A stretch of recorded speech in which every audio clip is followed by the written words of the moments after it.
So drug abuse and addiction, I'm going to tell you, I don't know what's in the DSM whatever, so whatever words I use are going to be, I think you guys now are required to use what, substance use disorder? Mm-hmm. Yeah, you're not allowed to say drug abuse, right?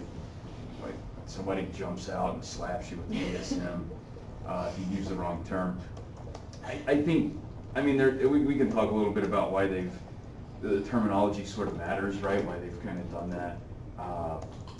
I think it's an interesting conversation. I think largely when you're like amongst professionals, it doesn't really matter, right? I think it's more of like a public perception, client-facing kind of issue, right? If you go up to somebody you're consulting with and you say, hey, I got somebody that's a drug addict, okay, I think they're going to understand what you say. I don't think you're going to have to go and say, I got someone who's a substance use disorder, right? I think they're probably going to get the idea of that, right? Hopefully. All right, so we'll kind of go through this briefly. I'm assuming you know a good bit of things about drug use and abuse and so forth. What I think you might not know so much about is the neurobiology of drug addiction, so we might focus a little bit more on that. I think that might be helpful. Some of the other things, I don't think you guys need to memorize a bunch of statistics, right? Like how many people are on drugs, who uses drugs, right? I don't feel like that's really going to be helpful to you, right? Because for your purposes, Corey, like really it's only important if like one person is using drugs, right? And that's the one person you're having a therapeutic relationship with, right? The other thousands or millions of people who use drugs, they're not necessarily important to you at that moment, right? So we have to think about that. So there's like, what do they call like the paradox of addiction, right? I think the important thing to think about, like what's the difference between like substance use and substance abuse, right? Is like, it's the impact on your life, right? I think, again, we've established all of you are drug users, right? Mm-hmm.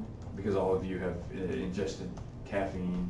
I think that's probably, again, unless there are any Mormons, right? I think across the board, most folks, caffeine, nicotine, alcohol, those are three things that we don't really think about. There are people who abuse those, obviously, right? But I think a lot of people use those, just kind of regular, everyday use. Even when you get to the other drugs, right? If you think about most people who use drugs are not drug addicts, right? They might use drugs occasionally, they might have used something once, and then it just didn't really develop into an issue for them, right?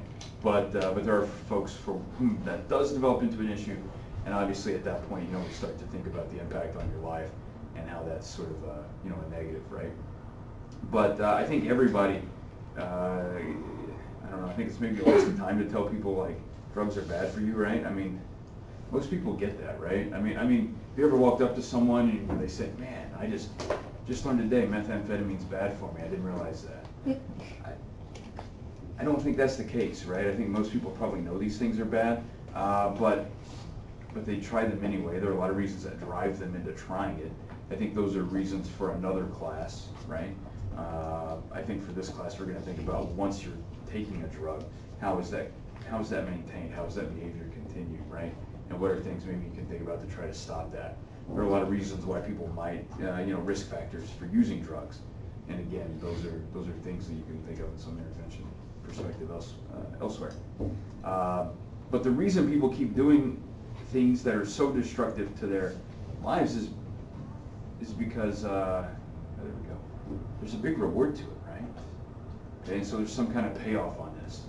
And even though you have these sort of short-term issues, or long-term issues, the short-term payoff is just so massive, right? And we can think about this on a bigger scale or on a smaller scale. And if you think about sort of the immediate payoffs of just taking the drug, of having that sort of reaction. Sometimes the secondary reactions are important too, right? There are accounts of folks. One reason folks will talk about stimulants later. You might take a stimulant if you're trying to be a more productive individual, right? What if you need to work a few extra hours? Great thing to keep you going is a little bit of cocaine, right? And that definitely will get you up and going, right? So that's a reason that wasn't necessarily the immediate benefit of that dopamine rush. There were other reasons that you might have made that decision. So there you go. Later we'll talk about delayed discounting. That's kind of interesting. You guys know Mark Lewis? Biology of Desire. Anybody read that book? It's actually a pretty interesting book. I highly recommend it to you. So we can sort of have a discussion about this as well while we're at it, and we'll talk about it later. But there's the medical, sort of the medical approach to drug addiction, right? Like drug addiction is a disease, okay? And that's I think that has some practical implications, right? That are helpful. How many of you see someone who is is seeing you because they have a substance use disorder, and that's that plan or that treatment they're receiving is covered by their insurance company? Right. I mean that happens, right? And so that's one reason it's important to think about it as a medical, with that medical approach.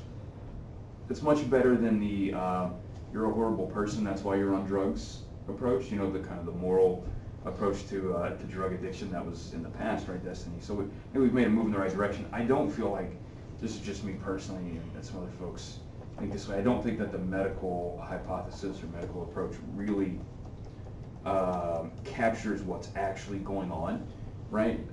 Neurobiologically speaking, I think it helps in the sense that it does, in some ways, remove stigma. Although if you were to ask a number of drug addicts, many of them will tell you that they don't feel like they're sick, right? So if you say, hey, addiction is a disease, you've just got this disease you've got to overcome, they're just going to look at you like, man, you're nuts. I'm not sick, right? This is a problem I have. Yeah, I can tell you that, but it's not a disease, right? And there may be reasons why, thinking of addiction as a disease is not the best approach. And Mark Lewis's book, Biology of Desire, is great. And he's one of these people who is he's uniquely qualified to write a book about addiction because he is simultaneously like two things. He's a neuroscientist and a former drug addict. So yeah, right. So I feel like that gives the guy like he's got the personal experience and he's got the science behind it, right? And he can really say like, this is how it is from the personal side, but this is how it is from the science side as well. And I think his insights are pretty helpful. It's a short book. Well, it's not a short book. It's kind of thick, but it's easy to read. It's like this thing. That's a short book, right? But it's double spaced. So there's not as much in there.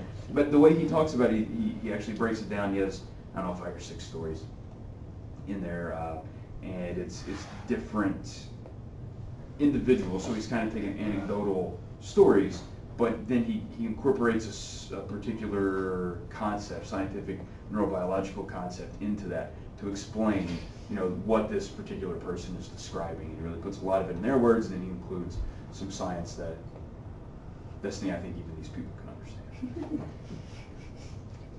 It's a book for the public, right? So I think it's even a book. I think if you were to read it, it might even be a book you might recommend to some of your clients, right? If they were kind of struggling through something, it could be something that could be helpful in that capacity as well, even if they're not, trained in the same way that maybe you or I am. So there you go, right? It's kind of interesting. We'll talk more about Mark Lewis. He's got a great TED Talk too, that you guys should check out. And it's Mark with a C. In case you're going back to fix that, right? And he is not from Ireland. He is Canadian. So him and Heb, I guess, are both from Canada. So drug use, right? Tons of drug use. Marijuana seems to be one of the highest of the illicit drugs. That's not including your non-illicit drugs, right? Again, we talked about those, mostly nicotine and tobacco, alcohol. Most people don't think about caffeine addictions as being that detrimental, right? The plateau on what can, obviously if you continue to jam yourself up with caffeine, right, you're gonna have some negative effects, right? Heart palpitations, things like that. But the effects aren't what we think about. Right now, you guys, this is not a shock, right? Like prescription pain relievers are on the rise. Those things are going to be, those things are pretty nasty. Again, you don't really need to know that. Who cares like how many people use drugs in the last month, right? Like 10%, 11% of the people, whatever. Most drug use, drug use is going to be highest, in that 18 to 25-year-old range, right? That's not a shock. The real downside to this is your brain's still doing some cooking at that point, right? And on top of that, you're not like because your brain's still developing, you're not really the best at making decisions and putting in safety plans, right? And so I think that is like an extra problem on top of this, right? So one, your brain's underdeveloped, and who knows what you're going to do to screw around with it there. And two, you know, it's not like you're like 45 and you're like, hey, I'm going to, you know, drink something tonight, so I'm going to give my keys to somebody else and plan ahead, right? A lot of folks when they were 18, planning ahead was trying to remember what you did yesterday. So, right, I mean, that's, so I think that's an extra problem to have on top of that. So there you go, it's like kind of breakdown of you know, illicit drug use. Not a big deal. Psychoactive drugs, people have been using these forever, right? Probably as far back as people existed. Probably before that, right? Probably before like Homo sapiens existed. Other species, hominid species, were probably using drugs as well, right? I mean, this is, if you think about whatever plants are growing around, and you pick them up, chew on them, right? See what happens. I think that's, you know, it's kind of interesting. Not a big deal. There have been some rapid changes in the way that we think about drugs. You know, if you start to think about the entire sort of history of just our species, right? For the vast majority of that time, most drugs were unregulated. Of course, for the vast majority of that time, most drugs were not in existence, right? Because right now we have a lot of synthetic drugs, a lot of drugs, not something you typically think about, but like in the 1800s, and we'll have a slide on this in a minute, one of the biggest revelations in drug use was the development of the hypodermic syringe, right? Olivia, you're a fan of the hypodermic syringe. I don't know if you've got like, you know, a peanut allergy and you gotta have an EpiPen or something. I don't know if that's true. You don't have to share that. But you know, hypodermic syringes are great. They're great for administering medications, obviously, but they can also administer other things. Certain drugs, as we've talked about in the past, any kind of drug we'll talk about more as we go through, route of administration makes a big difference, right? So if you were to take a drug, maybe orally, that may not have the same impact, the same addictive potential as taking something, you know, through an IV that the hypodermic syringe allows you to do. So that's kind of exciting, right? But in the last couple hundred years, we've had some major changes, right, in the way we think about drugs. Some of these, surprisingly, have happened just in the last like 40 and 50 years, right? In some of the like the marijuana tax acts and things, right? You don't think about how like I don't know about you, but I always kind of thought, you know, as a kid, like, well, marijuana's always been illegal, right? Except it hasn't been. You know, it's like this brief. It's going to be one of these things like looking back on history. I think it's going to be like this brief period of time where like marijuana was illegal, and then like before that it was fine, and like after that it was fine too, right? It's kind of like the you know, that great prohibition movement, right? That was brilliant. It's like, let's prevent people from drinking alcohol and see what happens. Get a bunch of idiots trying to make stuff, killing people. It's a bad idea. That's why they repealed that, right? Didn't have to wait on me to come around and tell them it's a bad idea. Also, we've had a ton of advances in chemistry, right? So opium's been around for a long time. Morphine has not been around as long, right? And then if you want to like, hey, let's go a little bit more to like heroin, oxycodone, right? These are all derivatives of opium, and as we've had advances in chemistry, we've been able to develop those. We already talked about that hypodermic syringe. There you go. I think that's a cool picture of a hypodermic syringe, right? Anybody used one of those before? Nobody's, but you all have, right? Like, how many of you have had vaccinations? Well, not personally, like you didn't get the doctor's doing it. Yeah. It's fine. Do you know when free flu shot day is on campus? I miss it. Sorry, I thought you would know. I don't get a flu shot. I also don't get the flu. You don't? No. Oh my god. Can we have a debate between you and Dr. Kennedy? That would be fun. Yes, because I really don't want to get She doesn't want I used to have to get one when I worked at a one hospital. because I had to get a TB test every year. Huh? What's Jessica that? has the TB. Oh, I got the Jessica tuberculosis. has it. She has it. That's why I got the flu last year. Yeah. You gotta go have a chest x-ray. I didn't this year because the prison, it'll be fine. Because nobody cares if you have your TB there. Nobody cares if you get prison No. TB. That might be accurate. Yeah, so, yeah, but I used to have to get a flu shot. I think I had to take some other shots too, but I don't remember what they were. So why don't you personally get a flu shot? Largely just, I just don't. Yeah, it's not like I like think it's, I mean, I think for me probably, cost benefit analysis on it is probably, for me personally, sounds good. I probably will have to start in a few years, when I start to have to worry about getting the flu. My wife can't take the flu shot. Her aunt actually had a like severe reaction to a flu shot, and so she's to not run the risk for getting paralyzed. We're gonna like not ever get the flu shot, right? Yeah, her aunt had a flu shot and was paralyzed from the waist down. Died a number of years later as complications. I know someone that happened I to. remember I you still took get my about flu that. shot. Yeah, yeah. I mean, if you're not like Doesn't happen to genetically me. But you got related the to the flu you're last probably year. okay. Oh my god. That's the other thing. I'll Like explain it later. you don't always. How it works. It's like different How it works. flus too, right? Yeah. It's like a problem. Her Yeah. There you Jessica. go. We've already talked about all kinds of things. Heroin, well, that's a winner, right? Was actually, I mean, Bayer. I mean, you guys know Bayer, right? Like they make. Pills. Yeah, but they also make, what's the aspirin? That's it. Yeah, I was trying to think what it was. So they make aspirin, right? So back in the 1870s, they were like, yeah, heroin, that's great, not addictive. You guys can take this, it'll be fine. So like the OxyContin story is not a new story, right? It's like always been a story. So there you go. It actually is a great cough suppressant. Just to let you know, that's like codeine, right? Like codeine is a cough suppressant as well. And so if you have a pretty bad cough, they'll give you some codeine, and it's sort of an issue there. Is that the D included in D? Is that where you can't get it now? Oh no, that's C. Okay. Go on. What is included in D that they won't let you? The D stands for decongestant, doesn't it? Yeah, you can, some of those you can extract things from them to make other less savory substances.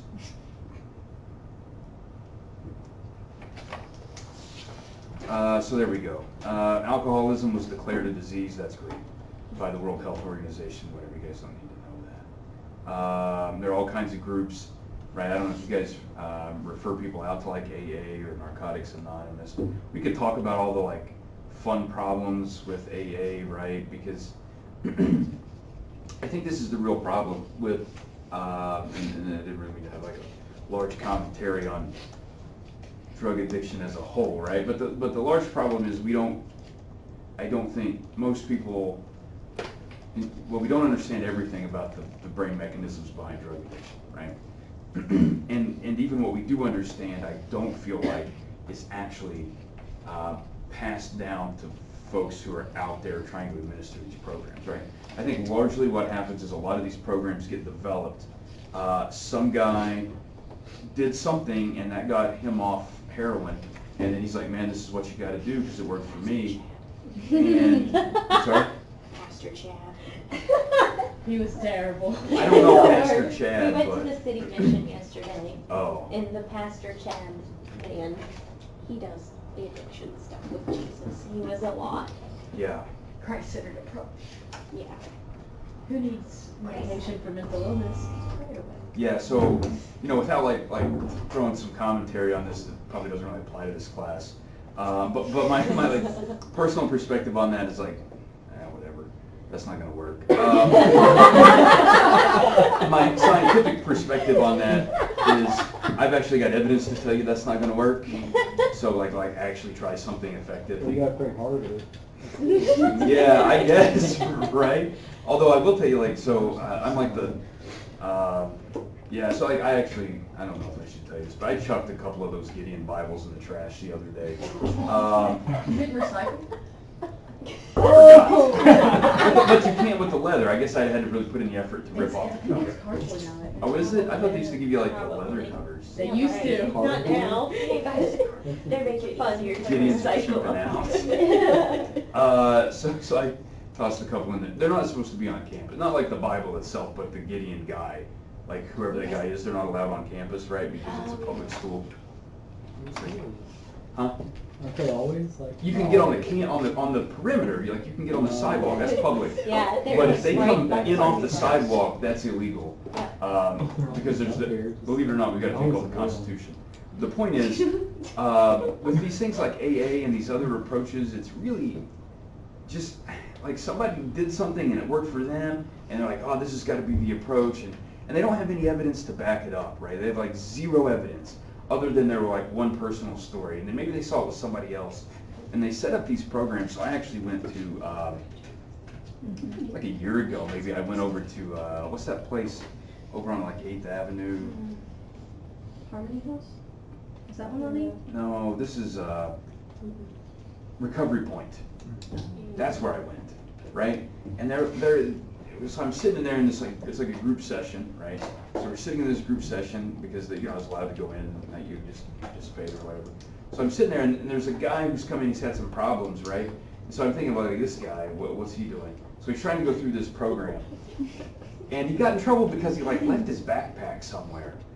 I'm thinking, oh, geez, man, if I gotta like restart, like if I was in that program and I had to restart every time I left my backpack under my bed, I might as well just name a wing after me, because I'm not getting. It just seemed like a really capricious thing, right? I mean, like, whatever. He left his backpack. It's like his third offense, leaving his backpack. I was like, okay, so whatever. So he's sitting there, and they're asking it like all the other guys who are going through this program with him. They get to ask him questions, right? Like, well, hey, what are you doing about these different things? And one of them was they have like the higher power kind of business, right? And they're like, well, what have you been doing about like finding your kind of higher power thing? And he's like sitting there, he's like, I went to the library, and I don't know, I read some book about Buddhism or something, I guess. That's what I did.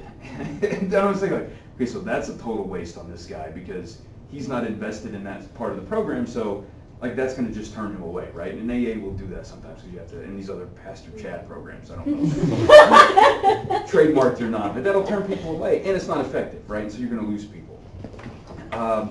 Secondly, there's no way to like track the data on this, right? It's like Pastor Chad following up on these people. 8 graduates. Yeah, they have in 8 3 years. In 3 years. Yeah, but here's the thing, like what's a graduate? Somebody who just stayed off drugs stayed for 12 28 weeks. days, 12 Yeah. weeks, 12 weeks. 12 months, I thought. You said they graduated soon. 12, but they Yeah. graduate early if they're That's really kinda good. big. So they have to have a job Accept and Jesus like into other, their heart. yeah, have Jesus. They have to have a job in Jesus. Yeah, how do you define that? Yeah. Did you- Well, job? it's a feeling. The IRS will define the job for you. It's just That I like know. a feeling thing Is there a blood test you can run to see if you have Jesus or not? in your heart. You can. You got the Jesus. I don't think so, but I mean, there are like genetic tests. There's this guy Dean Hamer who had this book called The God Gene. You should check that out. Actually, I recommend all of you read that. The God Gene. It's a short book. It's like this long. It is because the DNA. I mean, like DNA studies are super easy, right? You've either got like 0, 1, 2, 1 or 2 copies of that allele, right? It's that simple, right? That's it. Okay.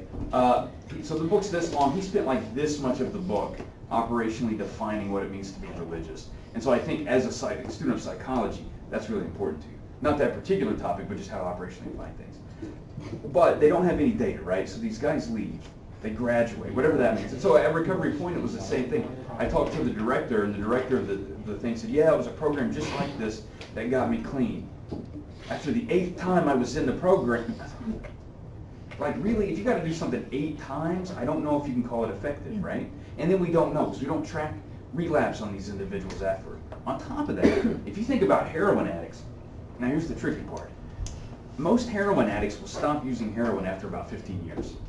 The trick is getting them to live 15 years, right, while they're on heroin. If you can get them to live 15 years, though, they'll stop using heroin. That's it. I mean, that's simple. That's like there's... That's what he meant by non-addictive. Huh? That's what he meant by non-addictive. Like non-addictive. Only Yeah, addicted after for 15 years. 15 years it wears off. But the thing is, I mean, if you're thinking about these treatments, right, in these programs, how effective are they? Are they even adding or doing anything? Folks who don't go through any programs at all, and heroin is one of the, that's one of the most powerful, nasty kind of things that you could take, right? So we think about that a lot. 15 years, right? That's like kind of the average time frame of somebody to be on heroin, assuming they live, that long. And then, typically no relapses. I mean, once you get past that 15 years. Did you ever find out like why the backpack thing was a thing? Like, what were they I didn't trying to pay attention. reinforce about that? Like, I don't know. Rules and following rules and routines, I don't know. It's the same thing with like punishment. Everybody thinks that punishment's the answer to everything. Yeah. But if you Well, reinforce so then- that stuff, Then what they did to this guy is, so, he was an idiot first off. And he was an idiot because he had the option at the beginning of this thing to go back into detox, right? And then start over in the program. And that would have been like your best choice, because that's just like a couple weeks and then you get back whatever you were doing, right? But instead, he's like, no, I'm gonna ride this out. And so on top of that, they develop these plans, right? And so they'll come up with like 5 or 6 plans, and all the guys sitting in the circle will contribute something to these plans, right? I know, right? Doesn't that sound like a bad idea, Destiny? So here's what happens. They get these 6 plans. All 6 of them include him going back into detox. So already he's going to have to do what he was going to do in the first place, right? And he just said, yeah, man, this was my like 3rd time leaving my backpack. I'm out. You know, send me back into detox and I'll start over. But on top of that, they add like words, right? And so they have to write these like 1,500 word essays. And so I'm sitting next to this other guy because I have no idea what's going on. The guy leans over to me and he's like, okay, so what they're doing here is they're adding all of these writing assignments. And so he's going to have to go back and write, like, there's all these like prompts like, you know, giving yourself to a higher power. Drugs are way better than essays. Yeah, People right. aren't going to stay No. detox to write essays. No, they're not, right? And I'm thinking about this, right? And it came down to it, this guy's got to write like 100,000 words Oh my god. on all of these different essay prompts, and I'm thinking, there's no way I'm doing that. There's no way that's going to be effective, you know? And then they let these guys just like walk out, like they walk down to like places where they work or something. I'm telling you what, the first time somebody gives me a 100,000 word writing assignment, I'm catching the city bus, you know, and I'm going home because this is ridiculous. So there you go. That's my take on most of these programs. I think what'd you say? some programs could be effective, but by and large, I don't know that anybody knows, A, what to do, B, how to track the data to know if it's effective. They have these graduates, people who've made it through the program, but at that point, even the best intentioned have trouble tracking, right? Because nobody, I mean, what's the first thing that you know of to do if you're a drug addict? Change your routine, change your environment, right? You're going to want to go back to some place associated with drugs. So you're not going to like come back in, you know, after 6 months for a checkup, right? Come back into a place with a bunch of other drug addicts, and I mean, I don't know, that doesn't sound like a good idea to me, right? So it just becomes difficult. Hey, what about that war on drugs? Any of you guys remember that? Where's our old man Jason? He's not here today. He can tell us all about this. That was. Old man. He's what? He's in New Orleans. Oh, well, that's much more fun. Yeah. He wasn't born since 1980. He was born in the 80s. No, 80. He was born at, what did he say, 83? 82, 81, something like Yeah. that. It wasn't He's up 83, I there, don't know. buddy. I forget that sometimes. He's older than Jonah. Oh, that's weird. He's older than me, older than yeah. you. He's old. Not by much. I forget he's older than John. But the war on drugs, that was highly effective. At nothing. Wasting money. Because, I mean, again, drug use continued, I don't know, still continues. Massive. I think a lot of that was just, I don't know, Reagan wanting to fight the South American communists or something. I don't know. I don't know. I don't remember much about that. I remember like him and his wife Nancy coming on TV all the time, like just say no, because that's the easy. No, that's the. I don't know why you guys don't tell your clients. Just say no to drugs. Dare. Dare was the best. You know they're bringing back Dare. Aren't they calling it something? Yeah, they're calling it something different the other day. What? It's still out there. Yeah. On their cars. Yeah. My nephew has my nephew's 11. He has a Dare T-shirt. Nice. I was like, what are you doing wearing He's that? I never mean, I flipped out on They it. brought drugs in to show us. They Special had to pass the marijuana around to smell it. Stop. If he asked you if you want Special K, it's not cereal. That's all I remember from cereal. Yeah. I remember one assembly and that's it. So it really wasn't until like the early 1900s though that they really started to control even things like cocaine, right? So up until then you could just go buy cocaine for fun. No, seriously, right? And it was an ingredient in a ton of things you could purchase, like you know, like food and beverage items.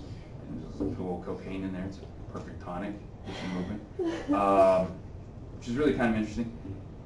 It wasn't until 1937 that they passed the Marijuana Tax Act, right, which banned non-medical use of marijuana. So up until 1930, that's weird, right? Because you always think marijuana has been something that's been illegal, and it's really only been illegal since 1937. And depending on where you live, you know, it may still be illegal, right? Just kind of an odd thing. And then it wasn't until 1970 that they actually created the DEA. So that's been a very recent, right? I mean, that's a very recent development.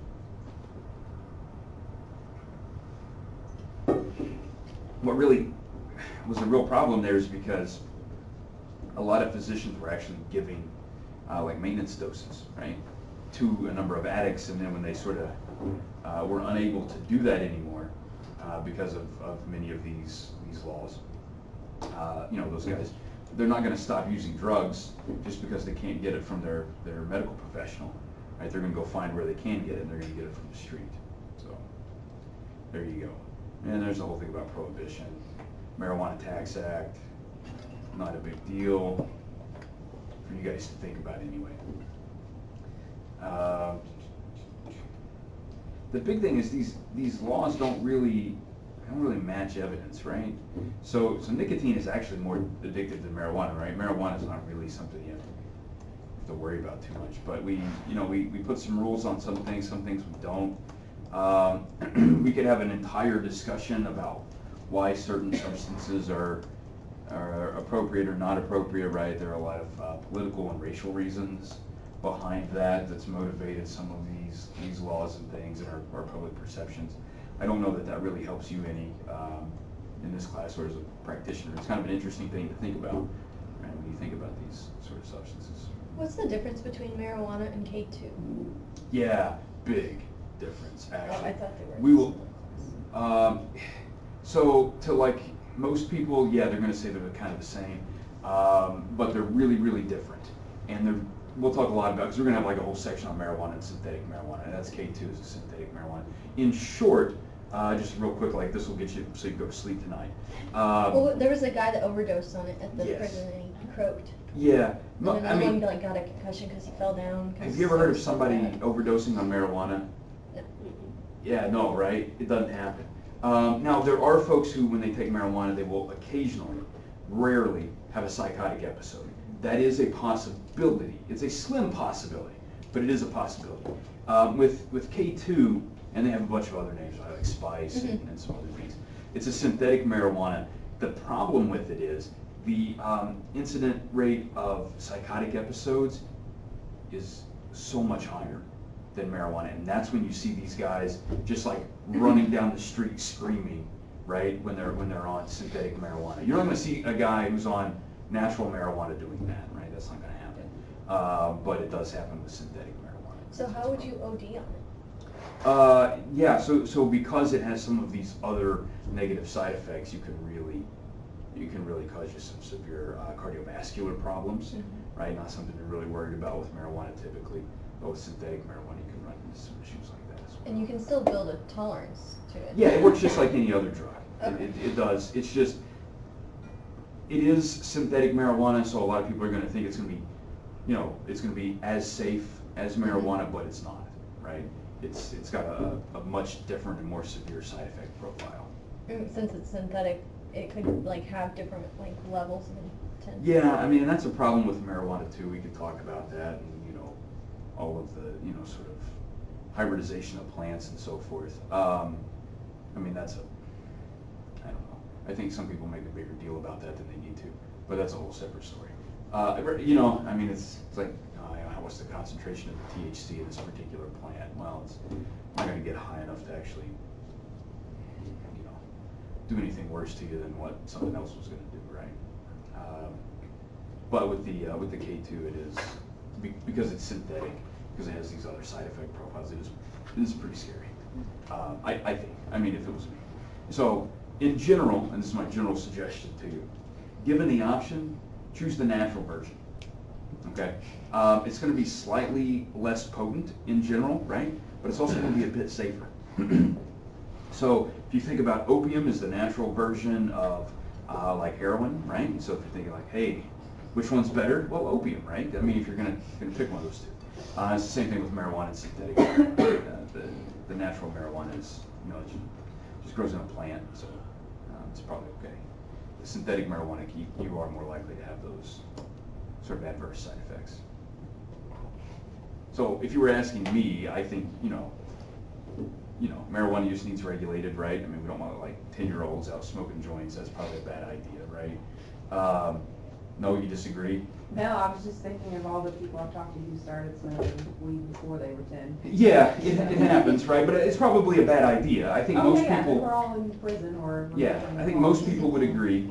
Because of that brain development thing. Yeah. So most people would agree, like probably 10-year-olds don't need to be on this. But I really think there should be tighter controls on K2, more public information about that, because so many people think it is exactly like marijuana, and its effects are the same. That you're going for the same sort of recreational effect, but the side effect profile is much different. In prison, they're kind of smart. They make the sex offenders try it first when they get a batch, and then if it hurts them or if they're fine after using it, then everybody else will use it. Yeah. So it's kind of like the guinea pigs. Wow. They're That's crafty. Yeah. I guess they are, right? Not too crafty. They might be somewhere else right now. Yeah. Crafty enough Crafty enough. to get their K2. Yeah, so that's the danger of K2, is it is. Especially those psychotic episodes are problematic. Who was the football player who had a couple of years ago, ran down to the police station because he thought he was having an anxiety attack after he'd taken some K2? Anybody remember that? It was in a state where it was legal, but he was having a total freak out. Just ran to the police station. I don't know. I might have went to the hospital. Anyway, what do we know about drugs? Abstinence. Once you've taken a drug, there's physical dependence. That's a problem. Not all drugs actually produce physical dependence. Cocaine, for example, doesn't produce significant physical dependence like alcohol, right? Alcohol produces massive physical dependence. That's why withdrawal from alcohol can be deadly, right? Because you have that physical dependence. Withdrawal from cocaine is not typically going to be something that's going to be deadly, right? It might not be pleasant because of the psychological aspects, but the physical aspects are. That's interesting, right? I mean, yeah, most people don't think about the difference between physical dependence and psychological, but they're highly different, and they're very important when you're thinking about your treatment approaches, right? Because when you've got something that's physical dependence, that's a different tactic you have to take, especially in the short term, right? When you're thinking about some of the, when you think about the medically assisted approaches with alcohol withdrawal, for example, so people don't have seizures and die. We could talk about craving. That's your compulsive drug seeking, right? So you're kind of driven by that. You got your remissions and your relapses. That's not a big deal. Again, some people refer to addiction as a chronically relapsing disorder. Not a big deal. We've talked about this substance use disorder business. Basically, if you're looking at commonalities across these drugs, right, they all activate, and we'll talk about this later, the ventral tegmental area and that projection to the nucleus accumbens, right? That's kind of your reward circuitry. Some of them do it directly, some of them do it indirectly. There are different approaches. That's important for thinking about drug actions and ways to combat drug addiction, but in the long run, it all comes down to the same thing. That's exciting, right? You guys can diagnose substance use disorder, right? You guys know the criteria. I don't. There we go. What's interesting about that is actually alcohol is typically treated separately, right? Which is kind of weird, I always think. Right? I mean, you ever think about that, Olivia? Why are you why is it drugs and alcohol? Alcohol is a drug too. Alcohol has some unique things we could talk about in detail, but later. But More normalized, I think, culturally. yeah, I think that's a lot of it, right? I mean, it's the same, again, end result's gonna be the same. You're gonna activate that VTA to nucleus accumbens. You're doing it in a different way because with alcohol, you're inhibiting some inhibitors, right? Because it's it's an inhibitory effect, so. You can live a different lifestyle too, because you can obtain it legally, so it Absolutely. kind of puts you in a different. It does, right? Those secondary things are much different. If you're a cocaine addict, you're not, it's not the same, right? There's not like 7 places on 4th Avenue that you can go and. Yeah, and I think affordability is an issue too, right? Order with your food. Yeah, order cocaine with your food. Can't do that. No, you can't. You can't. But you can you can easily order alcohol with your food, right? I mean, most of you, I'm assuming, are over 21. I think all of you have to be. Papa John's was supposed to be like getting alcohol delivered in some areas. Or Oh, something. wow. Yeah, that you can like buy your pizza and get your alcohol delivered. Okay, that would be great. Which, I mean, in the sense that Sign me people up for won't drink that. and drive, like. In that sense, that seems reasonable. In the sense that I don't know what kind of beer's coming from Papa John's. I don't know, right? Also, I'm a little anti-Papa John's at the moment, right? I don't know if anybody else is anti-Papa John's, right? Have you been following any of the Papa John stories? What's the Papa John's first? Racist comment. Yeah, it is. Oh, I Um, didn't know that. He Which doesn't is- care. No, nor is he aware. Sometimes I think he just, I don't know. Pizza does taste good, though. So I'm a University of Louisville graduate. That's where I got my PhD. That explains They a lot. renamed the stadium. They did, yeah, and they will do that when it's named after someone who uses racial slurs, right? Like that's a thing that happens these days, right? Except the Washington Redskins. So. Yeah, that one's not. Yeah, I don't know. That's a whole. Jenkins Hall. They're working on that, by the way. I know. They're going to rename that, I think. Yep, I saw that. So there's some folks that want to name it after Carter G. Woodson, which I think would actually be a pretty cool, the father of Black History Month. He's from here, right? Oh, fuck. Yeah, that's exactly what I thought when I didn't know My Jesus. that he's from here. Like on Helm Greer, there's a big statue. It's like an important thing you guys should know I about. don't know Yeah, anything about here. yeah. I've lived here a long time. I don't know anything about this place. Is it somewhere you have to like walk down the sidewalk to see what the statue is? No, you can kind of see it from the road. And it's a guy standing there with Well, a yeah, suit on. but it doesn't explain like what he did from Probably the not. road. I mean, you'd have to get up to it to see it. All the same. So I don't know. Papa John's, there you I go. thought Papa John just kind of went away, so now he's still making. He's still trying to buy back Papa John's Oh, from the okay. people who kicked him out. Yeah. Is Peyton Manning still there though? I don't know if Peyton Manning- Does that make That's really what I care Does that about. make a difference to you? I No don't. commercials. I haven't seen any Peyton Manning commercials. Oh, I saw the Nationwide The commercial. nation- yes. Yeah, Peyton Manning has definitely been hitting the Bud Light since he's retired. You can tell his Yeah. physique's a little different. I don't know if so you Yeah. noticed, right? You needed to buy just a slightly I longer like shirt. Eli better. He's my favorite of the Mannings, but Yeah, he's Yeah. not doing so good.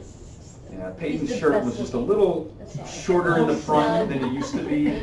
But he seems to be enjoying what he's doing. So. He's doing great. He's a good guy. Yeah, except that whole He's a like class act. sexual assault thing when he was in college. Him Yeah. too? Yeah. Yeah. You don't remember What? that? No. It was like a massive story while he was at We're very Tennessee. They covered it up. Probably like 5. Wait, what? They covered it up and it came out really like. a You're few years kidding ago. me. Yeah. I actually liked that one. Hashtag him too? Yeah. No. What? That's why I don't say I like anybody anymore. What? It's yeah. like, I'm just not even going to tell you I like somebody because I don't know. You No. just did Bush Weinstein. Like I used to like this guy Oh, Norm Macdonald, really? and then they were like, You can't they like were me too because easy on sexually old Roseanne, people. and I'm like, What all right, I happened? can't like Norm What Macdonald happened? anymore. I He thought said they you were said I too easy on liked that Roseanne one. for Like, all. I like I know, right? No, I liked that one, like that one quarterback that hadn't raped people, but apparently he did. Yeah, they're all rapists. Well, that's a Yeah. broad Dalton brush. seems like an alright guy, right? Who? You Yeah. Red Said Rocket you and too, Dalton. right? It's a red rifle. Red Rocket. Not the red rocket. Red Rocket. Two I very was very different serious things. about this. Hey, they're 3-1. I mean, they're still Well, on the first Ben round Roethlisberger playoffs. Or not. retired. So the DSM's actually got the severity levels for folks Can't with be diagnosis. Hey, how many of you know about behavioral addictions? Like, this is kind of an interesting thing to think about, right? But there's only one, right, that actually matters, and that's gambling. Yeah, they don't talk about sex addiction in They there. won't talk about Or sex gaming. or video games. Or anything Internet, else. yes. Anything. And so I think part of that is historical. Part of it is they're afraid if they start throwing down, like, then everything can be an addiction. But I'm going to take it from like a neurobiological standpoint. Really, anything can be an addiction, right? As long as it's something that you repeatedly do because it activates that VTA to nucleus accumbens, then it's an addiction, right? I mean, by its most basic definition. So if that's you know, Facebook, that could be an addiction for some people right now. Farmville, man. Farmville, whatever I it had is. that moment, I was cropping them plants, gotta do it. Yeah, right? I mean, so you gotta be careful. Now, not all those things have high addiction potential, right? I don't think Farmville and heroin are on the same level. I don't do heroin. And that's good to know. And the side effects are a little different, right? And so we're talking about different severity. The impact on your life can be different. I think more people have lost their jobs and their families due to heroin than Farmville. But it could potentially happen, right? I mean, it's anything that gets, again, that VTA, the nucleus accumbens, activated. Anything that's getting dopamine in that pathway going can be addictive. And so for me, I think, you know, now that might not be clinically that great for you, but if you have someone who comes in and they're, you know, constantly playing video games, or they're you know, other things, sex addiction, for example. I mean, it's the same thing, right? I mean, it's the same brain mechanism. So why wouldn't we think about it the same way, right? And so I think what I would love to see in the DSM for like the 10 minutes I read it a decade is just having, you know, I understand the substance addictions, but really substance addictions aren't much different than behavioral addictions, because a lot of people, and then if you read accounts and you talk to people about their drug use, it's the ritual, right? It's the behavior behind it that is really important as well. And so then, is shooting up heroin, is it the shooting up, right? I mean, at some point it's a behavioral issue as well too, right? And so I don't know that we're, you know, at what point are we just like splitting things too much? And I think what I would like for you to think about is the brain mechanisms are going to be the same, right? Whatever you have going on, that's this compulsive sort of issue, right? When you have this craving for something, and when you do that, you have some sort of positive change in your mood. It's the same, right? It's the same brain mechanism, same things going on. So how does that apply for like addiction transfer or transferred addiction? Is that a thing because it's all the same, or what are your thoughts on that? Can I answer? Go ahead. This is just one client that I worked with when I was in the prison in Morgantown. I think alcohol was his thing, and you know, he had went through the program that they have there, because they have a program called RDAP, and then non-RDAP. So RDAP is just residential drug abuse prevention program. Mm-hmm. And so he had went through that and like was clean and was mentoring some of the other guys and things. But then he started to like barter and trade to get his like protein bars, because he had to have those protein bars. So it was like he was doing these other things to get these health related stuff. And he was exercising so much that it was getting to the point where we're like, hey, like you're spending like 5 hours a day exercising, like you're not like working as much at your job as what you should be, and different things like that. So we talked to him about how like he has an addictive personality, and like he was starting to take some of those old behaviors and just apply it to a new thing. Wow. So I think that it can be transferred. I think it just depends on the person. But he didn't even realize that, and as soon as we acknowledged it, he was like, you're right, like I am doing this, like I'm exercising too much, and I'm like doing stuff to get me in trouble to get these protein bars, just so I have one every day, so. Yeah, it happens. Again, same brain mechanisms, doesn't matter what it is. In terms of, you know, for like me, I would never say addictive personality, because for me, personalities don't exist. I don't know why Kyle got excited about that. But I think that's a good terminology to kind of encapsulate what's going on. If you are someone who, for, you know, genetic reasons, for environmental reasons, for whatever reason, if you are someone who has, you know, you're shifted over into that side that you're more likely to develop addictive behaviors, right? It really doesn't matter what the behavior is, right? And you can move that around to different behaviors, right? You can see this. There are folks who, there's actually a guy, I think he's up in Cleveland, and he came here on campus and gave a talk.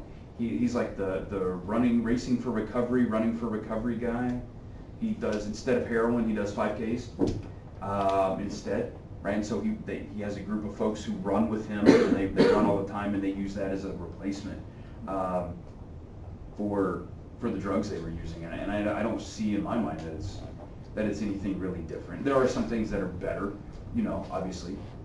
Probably running in general is better for your health than methamphetamine. So if that's, you know, where you've shifted things, that's fine. Obviously, as you pointed out, you can get too far with that, right? And you can even positive behaviors or socially acceptable behaviors can become detrimental to your health and your life at some point.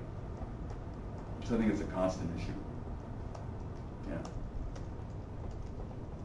What do you think about like eating addiction? Because I remember we talked about that in the DSM Eating's class. a tough Okay. one, right? Eating's a tough one. The reason eating is tough is because, and this is, so I guess I should step back a little bit and then answer that question later. Because the way I think about addiction is I tend to think about it as, you know, people ask you take like a medical model, or do you use you know, other models? You know, there's the biopsychosocial model, which I think is the one that most of you would use on a daily basis. I think that's fine. I don't think it's great. I think it's fine. And the reason I think it's fine is because I still don't think it encapsulates what's really going on. I think it gives you some idea about risk factors. It gives you some idea about things that drive someone to become you know, to become an addict of some sort. I think, you know, it gives you some other benefits, but I don't think it really tells you much about why we're cauliflower? That was hilarious. Broccoli. Is that you? It's broccoli. I think it smells good. That's fine. It was just, yeah. It's fine.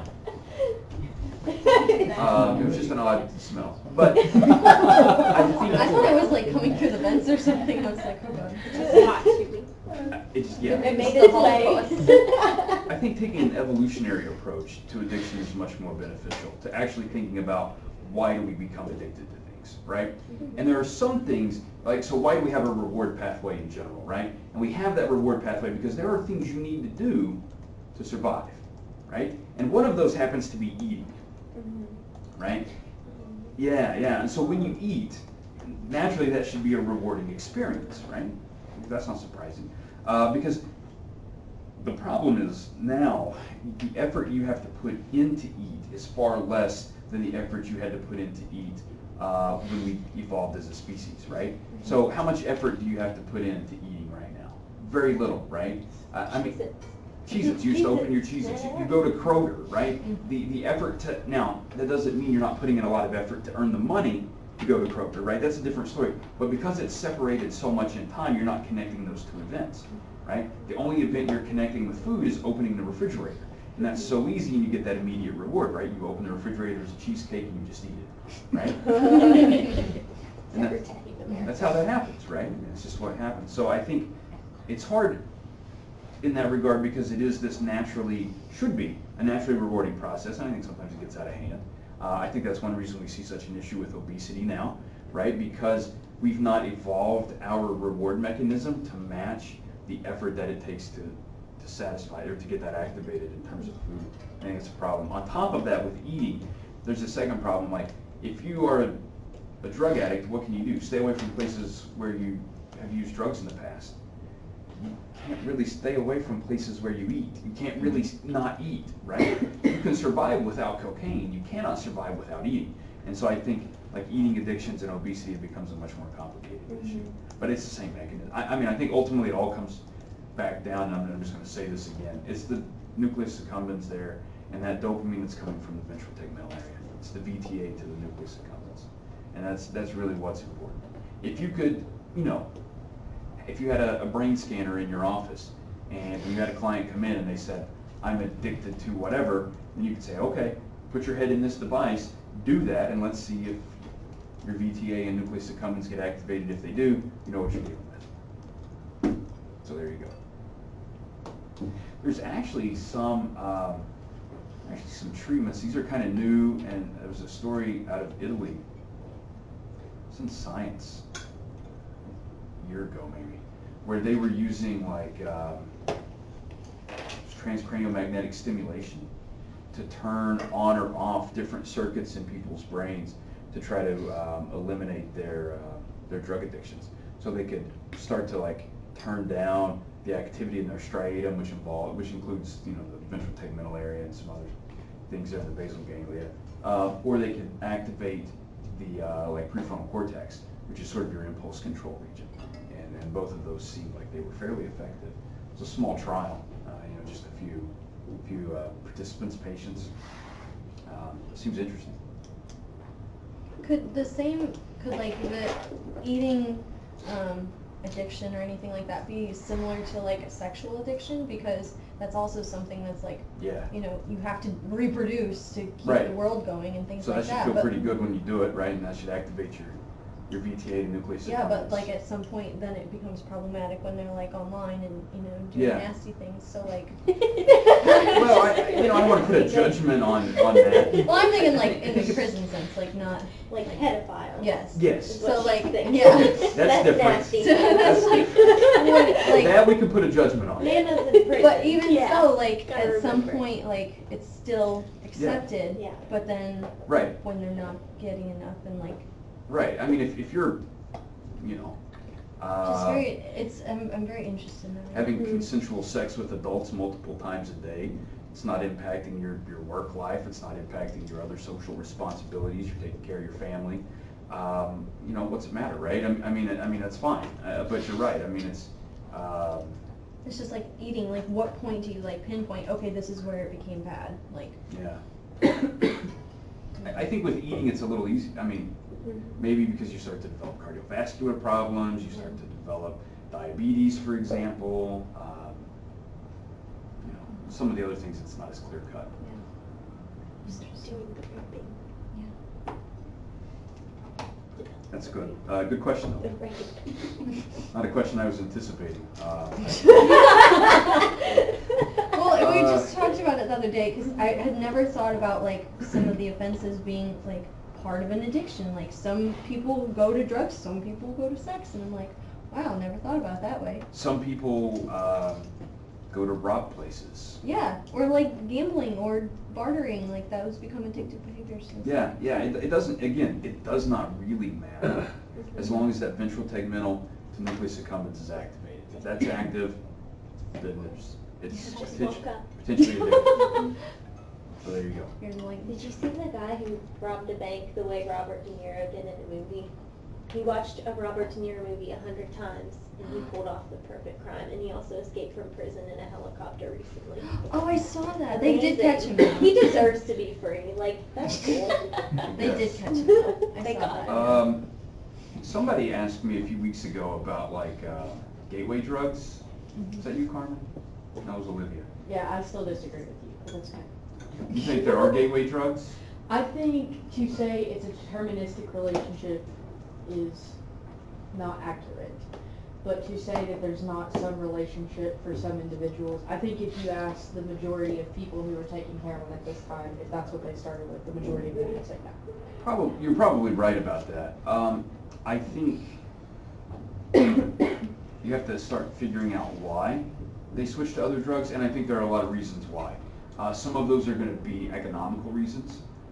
Some of them are going to be supply-demand reasons that aren't necessarily related to the nature of the drug or its effect on your, particular effect on your body. Do you know what I mean? Right, but from a clinical standpoint, we look at things like the social aspects, and we look at things like the environmental aspects, and Right. just increasing opportunity and things like that. Now, I'm not somebody who's out there like fighting for marijuana, kill all the marijuana, but I think that That was a pretty good voice. I think I saw that lady on the news. That's how I imagine those Facebook people that are like, Jesus, this is the devil's lettuce. But just from my anecdotal evidence and like in experience with talking with other people. Yeah. They've said, hey, I didn't start doing heroin. Sure. Like, Sure. I started drinking when I was 14, and then I got offered this, that, and the other. So, yeah, that's my thought. The one Redbox talks about it. There's like another theory that says something. I can't even remember what it was, and that's what I wrote about, which is sad. But yeah, that talks about how, like, if someone's gonna do a drug in the first place, like maybe there's just something a little bit different about them than someone who chooses not to. So if they like do one and then they decide to try other things, like, Yeah. which I think is interesting. Yeah. And I'm sure there are people who can use one thing and never progress to that. It's not, like I said, I The don't think vast majority of people, wherever if you want to think about drugs as a continuum, that's fine. Wherever they start on that, the vast majority of people don't develop into addicts and they don't move on to other substances, right? I mean, caffeine. Alcohol. I was gonna ask how many of you use alcohol, but I'll ask how many of you use caffeine We'll be honest. instead. We're not shy. Yeah, I mean, I think most people in this room use caffeine and alcohol, At right? the same time, every damn day. I mean, those are probably common. I only use one every day. I'm gonna guess I'm that gonna tell you most of which you don't use many other substances besides that. There might be a few substances that you use, but not many, right? I don't think, from what I can tell, I don't think any of you are on methamphetamine. That's just kind of my assessment based on your physical appearance, right? So, but there are the people who do. I think is the interest. Like, how do you explain the people who do, right? I Right. mean, that's. And if you take That's it, interesting. it depends which way you look at it. If you take it this way forward, maybe not. But if like I said, if you start going backward, there usually is some type of history Sure. there, I guess. And I'm not, like I said, I'm not out here, on Facebook rallying. It's just, I think it's worth considering and not just throwing away, because some people who say it aren't coming from a place of unbiased thoughts. Yeah, that's a reasonable statement. All right, let's see what else we need to talk about. We could do binging, pathological view. This is kind of the spiral thing, withdrawal. Don't worry about it too much. This is kind of interesting. These are this is kind of a nice little chart here of heroin addicts. And it would show you, so they kind of have numbers, right? So they're randomly assigned these numbers. What's interesting is you can see, using these sort of charts, or this color-coded chart, the periods of abstinence, the periods of occasional use, daily illicit use. Really, this is just kind of showing you the kind of varied patterns of individuals who use drugs, and their sort of on again, off again relationship with drugs. So it's kind of interesting. Not the same for everybody. If it was the same for everybody, it'd be easy, right? Because then you know exactly what to do, exactly how to fix it. It's like, if you have pneumonia, what do you do for that? There's like a set protocol, right? You know exactly what to do, because hundreds of thousands of millions of people have had pneumonia, and these are the steps that we've done every time, and it's been effective, right? The problem with drug use is that, well, everybody's tried something different, and it's worked for some people, and for some people it hasn't. And it's just, and then you can't just go, well, that's just individual differences. Well, that doesn't tell you anything. That doesn't get you anywhere, right? That doesn't give, everybody's different. So what we're going to do is have like this 20-sided die with different therapeutic interment, roll it and see what happens. Well, you're headed to AA. Nope, you're headed out to the woods to chop firewood. I don't know, whatever. It's like whatever. There are all these different programs, right? There is a program like that. I think it's in Utah. I bet it is. Where they just chop wood and have to I don't know, live in a cabin. Sounds good. Sounds like a nice getaway, but I don't know. So there you go. Again, most people will stop using drugs at some point, right? I mean, this is particularly true for serotonergic drugs that really don't activate that PTA nucleus accumbens. It's true for a lot of other drugs as well. Oh, we should talk about scheduled drugs, right? This is weird, because they'll put things on there like, so like here are your scheduled drugs, right? Like 1 through 5. 1s are the worst according to the scale. 5s are whatever, right? Get your hands on these guys. Huh? Some of the 5s can still be bad, right? But they're not like typically like 1s. Although what's really interesting about this, if you look up here, they say like these, you know, according to this chart, right? According to the DEA, substances that are Schedule 1 have high addiction potential, right? And so they put things up here like LSD, which has about a 0 addiction potential, right? And they put THC and marijuana up here, okay? Which also don't really have, you know, much of an issue with addiction. But then you move down to like the next level, and then you can go on down like barbiturates are a Schedule 3. Like, what do you think? I mean, it doesn't really make sense, right? I mean, what's better? Would you rather deal with someone who's like, you know, an occasional or regular marijuana user, or is an occasional or regular barbiturate user? Which sounds better for you, right? Yeah, right, right. I mean, if you're just gonna go with that, I mean, it's just really sort of interesting. You know, the way they've scheduled these drugs makes no sense. It just makes very little sense. I mean, just, I don't know. Most of it is again based on sort of emotional responses to things. A lot of it's based on historical and racial responses to things. A lot of it's based on economical issues. Right? Economics makes a big difference. When these pharmacological companies, they develop drugs, they want to be able to sell those. They want to be able to make those available to you, right? So they can make money. I have a dumb question. Why is marijuana and THC listed separately?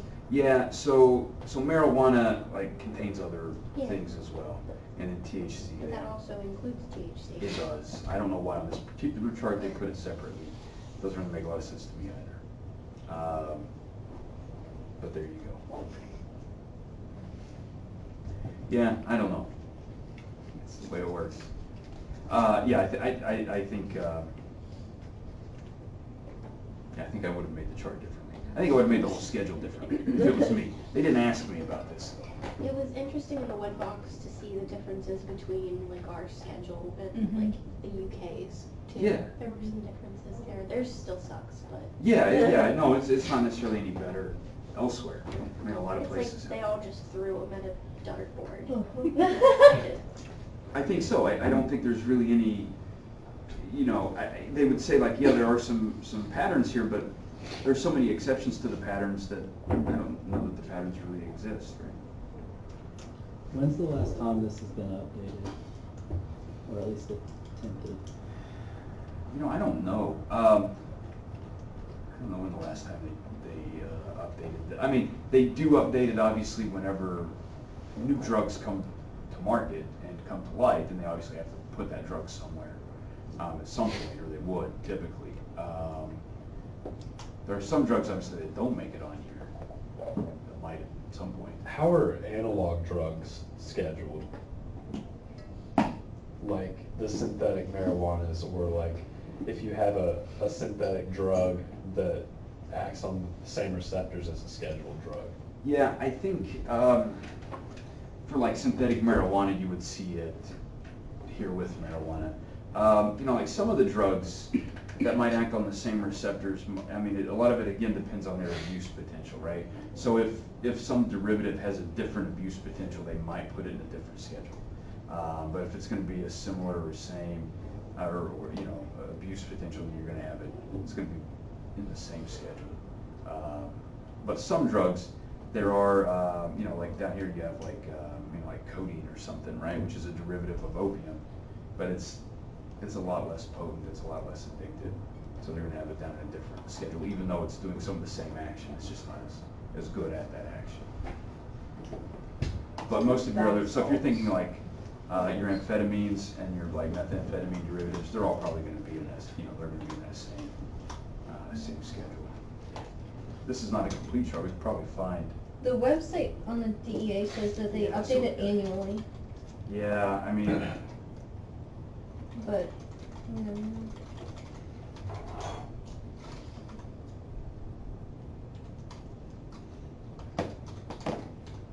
It's also hard to let's see understand. what the newest one is. Drug scheduling.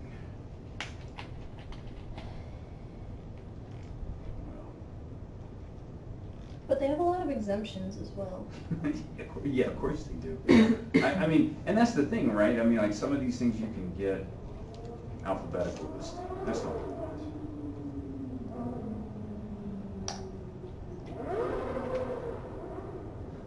I thought this would have like the whole drug schedule. Maybe alphabetical listing would work. Oh, well, that's not terribly helpful, but here you go. If you're interested in the entire 17 pages of The scheduled other drugs. names section. Yeah, the other name sections, right? I mean, I don't know, it's just interesting to find some of these that are, you know, some of them have, like testosterone is a Schedule 3. I mean, Seriously? yeah, I mean, it's just, it's sort of odd, right? Like, why would testosterone be I mean, there are reasons why testosterone should maybe be regulated, right? I mean, you probably shouldn't be dosing yourself up with a bunch of testosterone unless you want a prostate tumor, but somebody thought that was funny. Somebody who's not ever going to get a prostate tumor. Those people, that's the problem, like that's the number one treatment for like prostate issues is like blocking testosterone, right? I asked an old lady at senior class if she's had Huh? it. I don't think tumors Oh, I just see, was nobody reading teaches. through. I know she doesn't have a prostate. So there you I go. just was really quickly like, cardiovascular issues, enlarged prostate. She goes, I should hope not. I'm like, oh God. Sorry. Oh, At senior class, I was just reading through them. I'm like, enlarged prostate. I was so cautious not to do that because I was just like, oh, Yeah, I'm gonna do it. I didn't do it a second time. Do that. That's funny.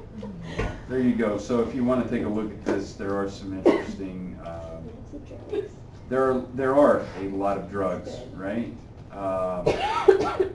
There are a whole lot of drugs, actually. So when they come up with new drugs, are they just like tweaking them a little bit and it's a whole new thing? Or do Yeah. they I mean, have, like- mostly. So when they develop new drugs, most drugs are just derivatives of some other drug that's already in existence, or some, yeah, it's always going to be a drug, right, or some other compound. Now, there are other ways you could go about doing this. You could potentially develop a drug based on like endogenous chemicals as well, or you know, neurotransmitters or something. You could do that. But yeah, you're really, the reason for that is you could develop a new drug just randomly, you know. The problem is it has to be shaped in a certain way to activate, you know, to have some sort of effect physiologically, right? And if it's not structured in a way that it's going to interact with your body as it is, then it's just like a DD good, right? And you can do that. There are chemicals you can take and just come straight out of you, right? I mean, because they're not going to interact with your body and where they're not going to be toxic. They're just going to go straight through you. So there you go. They're actually working on this. Did we talk about bespoke receptors in this class?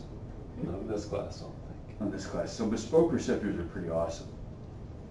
So it's a new thing that they're working on last 3 years, maybe 4 years, something like that. So what they do is and I think we did talk about optogenetics, right? So you do that, you take that DNA, you get it into some brain cells.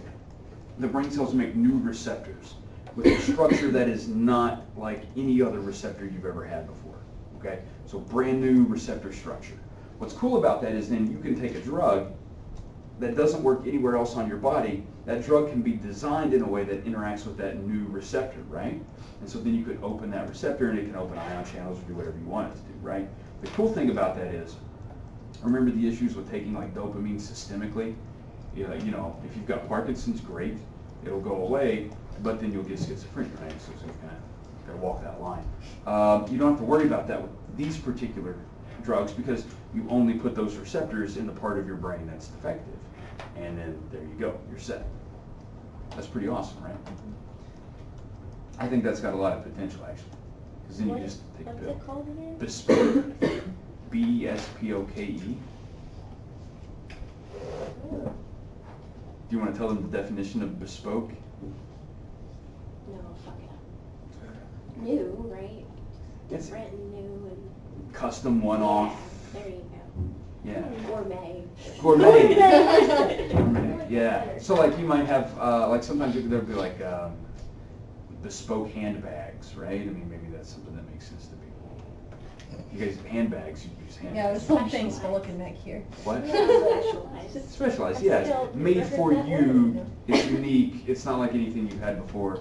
It's customized. It's more like a hipster term, which is why it's fun.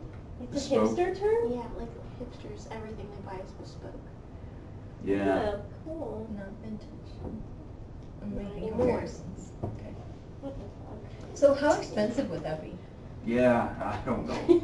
Like, is it ever likely that it's gonna be Thing. a I think thing? I think it'd be a reasonable thing. It's not something you're going to go in for just small things, but if you think about, you know, the treatments for Parkinson's disease, I mean, they're not cheap, right? But if and a lot of people get, you know, they're like deep brain stimulation implants that you get with Parkinson's disease. So people, you know, they do this. So if you go in, you know, squirt in some DNA, that's what you do. Squirt in some DNA in their brain in a certain area, transfect a few cells, and then they just start taking pills. I mean, you know, the pill part's probably cheap because you just got to manufacture a drug and put it in the capsules. I mean, it's not a big deal. So is it normal that I'm thinking of like stem cells and things like that along this, like a similarity? It's not necessarily the same thing because it's, you know, neurons and cells, but is that kind of like the same kind of realm, like customizable for you? I think stem cells will be less likely to work for a variety of reasons. But stem cells, you're going to take like the whole cell and put it in there. This one, you're just going to trick the cells that are already there into making a new receptor. Oh, okay. That makes sense. It was a good question, actually. You guys have had a lot of good questions. I really thought I'd already be finished with this chapter. You took a week off and knowing we got smart. I wouldn't go that far. I mean, the first part of that I story was was stretching true. it. Oh, route of administration is important, right? And this is why, so this is kind of an interesting chart, right? And so if you're thinking about duration of action versus speed of onset, right? And those are typically inversely related, right? Things that work quickly don't last very long.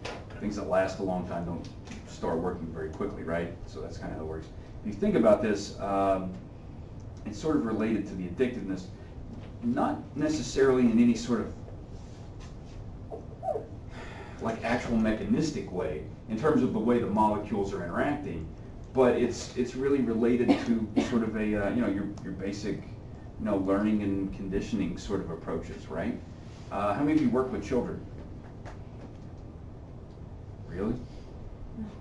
It's a few surprising hands. So when you're working with a child and you're wanting that child to change their behavior, one of the best things to do is you know, have them do an action and then wait 6 weeks to reward them, right? That doesn't work, does it? You can't even wait 6 minutes, right? If they do something, you got to put a sticker on their face right then, right? That's how it works with little kids, right? Because that immediate reward is so much better, right? So much more effective, okay? So you want that connection. It's easier to time those events. When you have kids that are a little bit older, then you can start working on other, you guys still use charts, like charts of things with stickers on them. I don't know, my best friends. Instead of the forehead. Yeah, the forehead, Yeah. things come off the forehead, right? Forehead and the chart. The chart. Yeah. Yeah, but you build up, right? And then, but you don't make them wait like 6 months to cash in a reward, right? I mean, how many of you have like a credit card that gets you some bonus rewards? Anybody have one of those? Yeah, like lots of people do, right? I mean, you know, and you'll wait like how long to cash those in? Like years, maybe, right? I mean, No, not that long. not that long. So maybe you wait like a year, right? I mean, I don't know. My wife had this little Mickey Mouse card once, and you know, we used it for like 2 years, and then magically, So they do things at Disney. We had like $100 gift certificate for the Disney store or something. I'm gonna go buy my Grumpy T-shirts. I don't know. Actually, we bought my nephew some Christmas gifts or birthday gifts, which was a good use of that money. But we waited a while, right? Because we're like adults and we can like think ahead and wait on that. But kids, you can't. Drugs are kind of like that, right? If you can get an immediate onset of that drug action, man, that's going to be really addictive because you're going to be tying that event, that drug, to that activation of the nucleus accumbens. Getting the dopamine dumped on it from the BTA. So that's going to be helpful. And that's why IV injections, that hypodermic syringe, right up until then, you could really only take drugs a couple ways. You could smoke them, which is fairly rapid onset, depending on the drug. And then you can kind of take an oral drug. So there you go. Makes some sense, right? So how would like extended release work? Like if you had some extended release crack. Well, I mean, I'm thinking like prescribed drugs, but. Well, I mean, if it's like an extended release decongestant, that's something you're really gonna think about being addictive, right? But if it is like a pain medication, right? An extended release pain medication, I would think, would have a lower addiction potential than a sort of rapid onset, right? Because you pop that pill and then you get that feeling. You pop that pill and then, a few hours later you start feeling a little better and you feel better for some extended period of time, then that's going to be different. And there are folks who are working on, one of the things is that there's like a whole group of people who are constantly working on ways to package pain medications in a way that they're not going to be as addictive, right? And so what they'll do is they can change that onset rate. They can package them with, now they do a thing where they'll, like a lot of people will crunch up their pills so they snort them, but they'll package them with other substances that will either give you a really negative experience if you crush it and snort it, or kind of inactivate the substance. So there are kind of fancy things they can do there to make that happen. That's a good question. I'm curious on this chart about the middle set of stuff. What's a coca paste? Coca paste? Yeah, what is that? They just crush up the leaves? Okay. Yeah, let's make a paste out of You it. just eat it, or you stick it on your skin? That's what I'm thinking of, right? We go,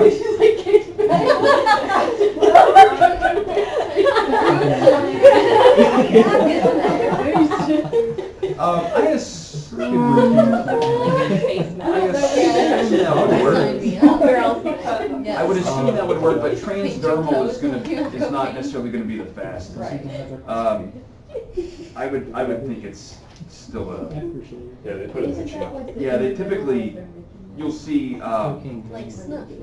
Yeah, they'll have like a big ball of Like a small amount? the paste in their jaw, Okay. so they sort of absorb it that way. Okay. So the crack on this one, is that like smoked or injected?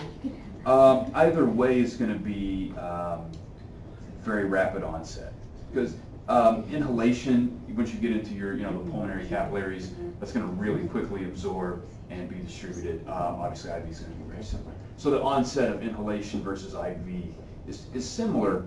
IV is typically a little faster, but inhalation is right there behind it. So there you go. You can start, start a health and beauty company there. Good. Cocoa paste, give you that nice healthy glow. You guys know about positive reinforcers, right? I don't think we need to talk about that. Self-administration. Animals will self-administer drugs. Animals, including humans, will self-administer drugs, right? I mean, that's how that happens. Fixed ratio schedules, I don't think we need to really think about this too much, because you're dealing with people who are addicted to drugs, so whatever on this, right? Kind of interesting if you want to get into it, progressive ratios. Breaking points are actually kind of important and something to think about. So once you hit this break point, Basically what that means is, how hard are you willing to work to get that drug, right? So like, what's the reward the drug's going to give you for, you know, how much? So if you think about caffeine, for example, how hard are you really willing to work for caffeine? Not very hard, right? Because the impact of that's not great. You're willing to like walk upstairs and put $1.25 or whatever it is in the machine and, you know, hit the Coca-Cola button.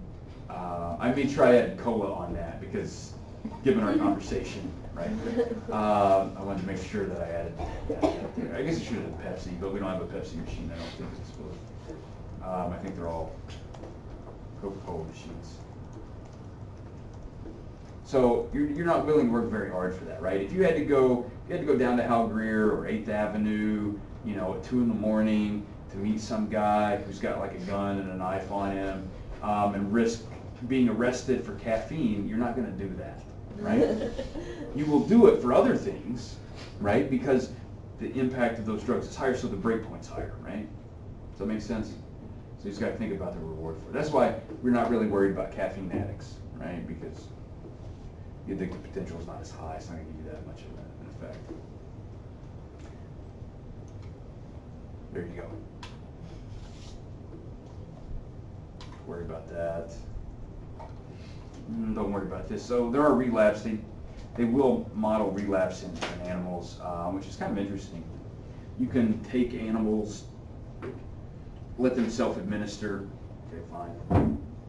Cut off their drug supply. You know, they'll continue for a while to try to administer the drug, like if it's a lever press. They'll eventually stop. Okay, so that's good, right? But what you can do then is a couple things. You can actually, let's say you did it with cocaine, you can shoot them with a little bit of cocaine. They'll go right back to slamming on that lever, right? Because it's going to reinstate the drug behavior. The other thing you can do is you can even, let's say you put them in an environment where, you know, let's say they always had the drug when they were in their blue cage, but they lived in their green cage, right? If you put them back in the blue cage, then they might start trying to respond for the drug again because that's a cue associated with the drug. This has some real interesting sort of human applications, right? Again, what's one of the first things you always tell people? Don't go back to the same environment, right? Get different friends, get different family, which is good for a lot of things. Get different, different job, different environment. Get a different hobby, hang around a different part of town, move your city, pick up and go somewhere else. You know, there are things you can do.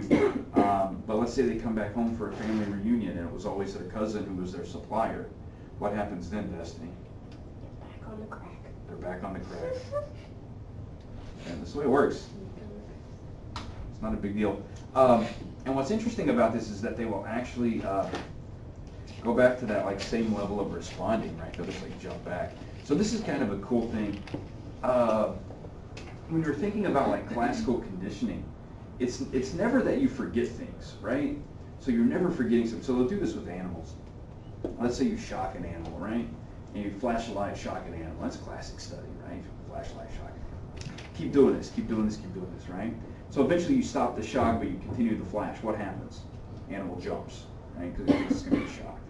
If you keep flashing that light and never shock the animal again, the animal will stop jumping, right?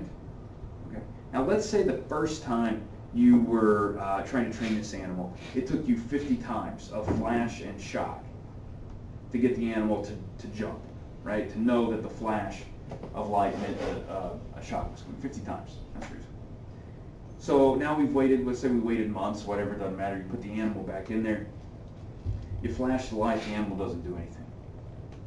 You shock that animal. The next time you flash the light, it jumps. So it's not that it forgot, right, that relationship. It just realized and learned that there was a new relationship, right? The light no longer predicts flash. So now the light doesn't predict anything, so I'm fine. But as soon as the light predicts the shock again, then it's going to go right back up to that same level of learning, right? And so I think that really has some interesting implications for relapse.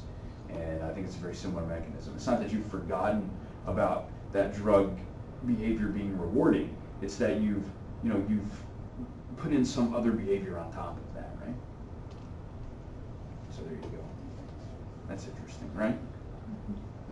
And you're saying they didn't forget it because they instantly had Right. that. The last time it took them. They're them, having to learn it. right. The last time it took 50 times for that rat to learn this relationship. This time it took once, right? So that's a much, it's not that you've forgotten, you just, because if something happens one time, that doesn't really mean anything, right?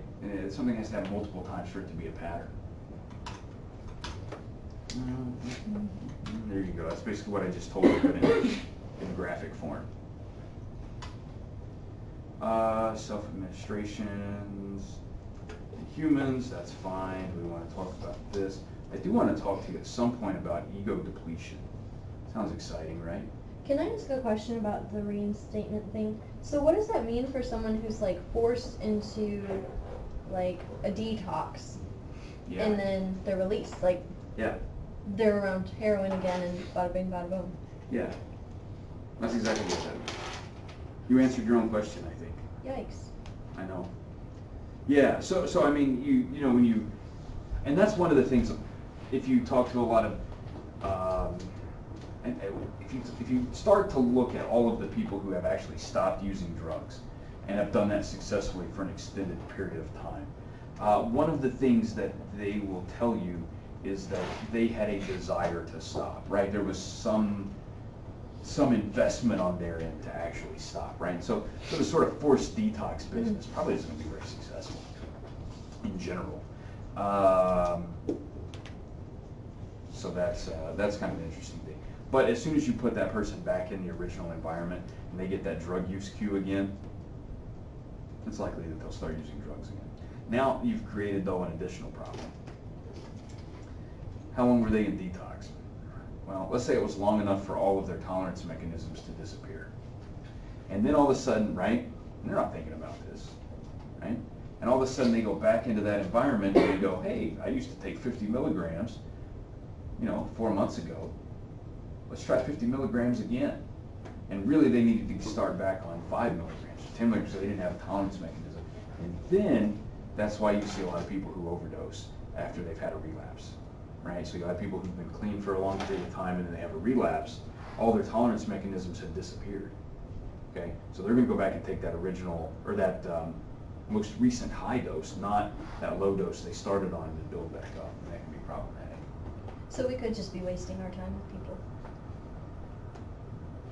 Yeah. Good, okay. I'm just so depressed after this. But then you reach this ethical dilemma, right? And so I didn't really mean to turn this into a existential philosophical discussion. But you reach this dilemma, right, where you realize this person is clearly having some detrimental effects because of their drug use. Do I not help them, or do I give them whatever efforts I can and hope that something sticks, and maybe I can buy them a couple more years on that road to 15 years, right? So then they'll just stop on their own. I don't know. Or then did you just make it worse because you erased all the tolerance mechanisms? But you don't want to get people out of detox, right, and then tell them hey, if you go back and do drugs, you need to start with a low dose. That doesn't really seem like good advice, right? So I don't know either, I mean, right? maybe they should be educated just because maybe yeah. it'll prevent their death then. That's something that the people in the MARC programs and stuff will talk about. So physicians who are prescribing the medication for that treatment will say, don't forget, if you do relapse, the amount that you need for the same effect is going to change. So they do prep them for that. Good. What is your MARC program? What's this? It's the Mothers Against, or mother something, I don't know. It's like a MAP program. Yeah, it's a MAP program for women who are pregnant. Always trust your mother. Yeah. That's what you learn from that. Yeah, but no, absolutely. I think that's great. I think unfortunately, and this is something that's not surprising to you, because remember that time I said how many of you are drug users, and every one of you kind of recoiled from that question. We obviously don't have a very open conversation about drugs, right? And I think that has been a major detriment to us moving forward in understanding what drugs do to you and that addictive sort of pattern. And I think it really hurts us when we talk about education. I mean, it's really, for me, I'm very pragmatic. And so my take on every behavior is if people are going to do it, we should make it as safe as we can, and I should try to make some money off of it. Right? And that's my general approach to this, right? And so I think about with drugs, people are going to do drugs. We have been doing drugs for millennia. I don't see that changing until we evolve as a species. And that's not going to happen anytime soon, right? And it may not happen ever. You never know. We might become extinct, right, at that point. So, so at that point, then you have to think about what are the ways I can make this safer, right? And then if you can make some money, obviously, then that's right? Because I mean, we obviously have seen, you know, like tax revenues from recreational and medical marijuana are obviously, especially in a cash-strapped state, you know, that might actually be a smart thing to do. But nobody asked me, Olivia. But if they did, that's what I would have told them. So the point is, though, I think, one, we have to have these open and honest conversations with people, right? I think you have to realize if someone has been addicted to anything, they're probably going to relapse. That's a natural process, right? And you should be prepared for that and prepare them for that. And don't think that you talking to them about that is going to cause them to go back and do drugs. It's not, right? It's going to prepare them for when that time happens, right? And they need to be ready for that. And they need to know, like, yeah, it is possible. I'm going to start using heroin again. And I need to know that I need to use less of that. When I get that urge, when I can't fight that craving anymore, what can I do? And what I can do to make things safer for me is let's have a plan for that, right? And that's why there's been a lot of success with these, Canada has a couple where they will, they won't give you the drugs, but you can come in with the drugs, and they have nursing staff who will, I know, right, who will help you administer that in a sterile way, so you're not dealing with some of these secondary infection issues, right? You're not dealing with other problems. They've had the program, the one I'm thinking about in Vancouver, it's been up and running for, 4 or 5 years. I think they've had 0 overdoses, right? But I mean, that's pretty impressive, right? I mean, it really is. When you think about how many overdoses do we have in this zip code in a given day, right? Did you see that they were trying to do one here in the United States? They had, where was that? You guys know? I think it was maybe California, but I can't remember. They put it like up and modeled it, and they had a bill go up for it, but I don't know what happened. This was like in the last month. Yeah. Unfortunately, and this is a problem. Well, again, I try my best not to get too political about things, but someone recently appointed a Keebler Elf as our Attorney General,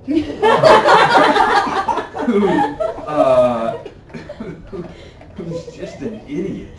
Doesn't he look, I mean, he's an idiot. And he's trying to revive the war on drugs, which we already decided how effective that was at wasting money, right? And so he's trying to bring back this war on drugs, and that becomes a real problem. So I'll tell you, I taught an addiction studies class for undergrads last spring, maybe? I did. And I actually had a couple state representatives come in from West Virginia. I had Chad Lovejoy, who I'm a little disappointed in lately on for something else, but that's a separate conversation we could have if you wanted about that. And then also Andrew Robinson came from Kanawha County, and he was instrumental in getting some of the opioid settlement money directed toward building new treatment facilities. So whether you think they're doing a good job at those treatment facilities, probably having more treatment facilities in general is a good idea, right? I think we can probably go with that. Whether they're the best or not is a different story. But one of the issues that they talked about was with the medical marijuana here in West Virginia is great, right? I think a lot of people would say that's a great thing. Enough people said it's a great thing to get it passed. There are some problems with the bill. It's kind of restrictive. You have to have, people can't grow their own, which is a little bad for people who can't afford to go out and buy the oils and the edibles and things, right? So if you're kind of strapped for money individually and you can just kind of grow your own marijuana for your own purposes, then I think that would probably be pretty awesome, but whatever. So you can't smoke it either, so it has to be, so dosing might be a little interesting for some people who can do things otherwise. But they said one of the big problems was that all of the lawyers in the state received a notice that said, if you assist anyone in setting up a dispensary, setting up a farm, you provide them legal, because marijuana is still illegal at the federal level, they could lose their ability to practice law here in the state of West Virginia. So then, right, Corey, you were thinking like, hey, I'm going to start a dispensary, right? It's a good income. But you know nothing about the law, so how are you going to do this? you're not, right? That's going to turn a lot of people away, so it's not going to be very effective. It makes me think of like when they teach you in high school like abstinence only, and then don't teach them like other safe How to put on a methods. condom? Yeah, That's and a so problem. that's like literally what's popping into my head about that. Like, Yeah, it's no. the same thing, and people figured that out that didn't work. Yeah, so my wife. So why? No, they didn't. Well, They still some do have it. figured out that. Yeah, that my wife doesn't used to work. work when we lived in Louisville. She worked for the metro government there, and she did this like she went into middle schools and taught girls hygiene. She actually brought in the president of a bank. Most of the kids, their parents didn't go to banks. They went to like gas stations to get their checks cashed. So they didn't know what a bank was. So she brought in the president of a local bank to talk to them about a bank. She was not on the best side of town. In case you haven't gathered that yet, when she was working this job. But because it was received federal dollars, she was only supposed to teach them abstinence-based, like sex ed. And she was like, she went to her boss, she said one day and said, look, here's what I'm going to tell them. I know I'm not supposed to, but I just thought you ought to know. This is what's going to happen next week when we get to that part of the curriculum. And she was like, yeah, just go ahead and do it, but don't tell anybody, because it's obviously not effective. Like, I mean, if we've been doing drugs for how long? Like, Yeah, we've been clearly having we're sex still for gonna- that long too. Yeah, we're still gonna be, doing drugs, so Yeah. why not make it better? Yeah, I mean, really, right? I mean, in eating, right? So you want to help somebody lose weight, tell them not to eat? Damn. That's not going to work. Time to do it right. I There you think go. part of it is our own discomfort Mhm. with it. Like, Yeah. Lisa, I felt like suicide, right? Yeah, That's nobody one else of to those talk about things- suicide either, right? It's, but you have to. But like, who wants to Yeah. be like, hey yo, don't kill yourself? You know what I mean? Like, Yeah. but we've learned, hey, sometimes you just have to be realistic. That's the exact word. Yeah. Yeah. Sometimes you just have to tell drug addicts, look, you're probably going to start using again. Cut your dose in half. There you go, right? Place conditioning, we talked about that a little bit. Not a big deal. Just trying to think about the stuff I think you need to know, because we're actually like running out of time, surprisingly. So probably what we're going to do, just to modify this, we're probably going to skip a good bit of the alcohol chapter discussion.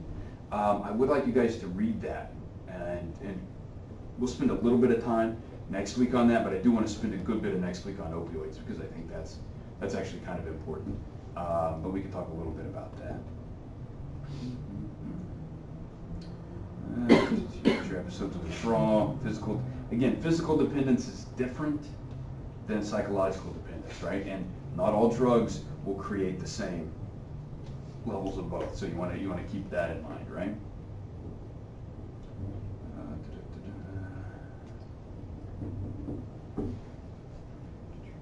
So relapse, a lot of folks, they're bored. Again, exposure to that drug-related stimulus, right? That's going to trigger people back into relapse, things like that, right? Don't worry about this too much.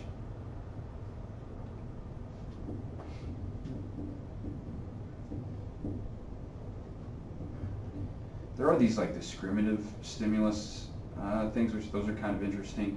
So they will do these studies with animals and give them opportunities to take, different substances, and they can tell the difference between the two, right? So not all drugs create the same sort of internal experience, right? The same subjective experience. I think you probably know that, right? I mean, it's not a shock.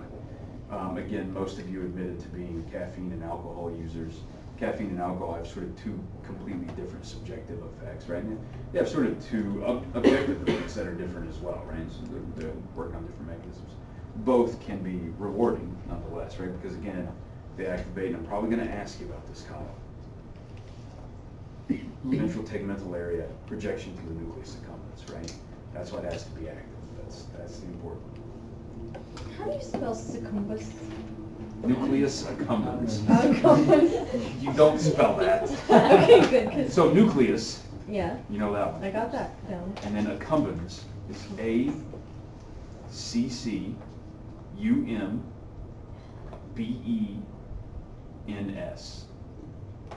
Okay. That's nucleus accumbens, sometimes abbreviated NA little c little c. And you don't need to know what those two little c's mean.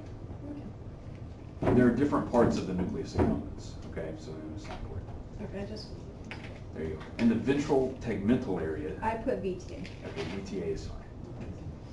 Can you spell VTA?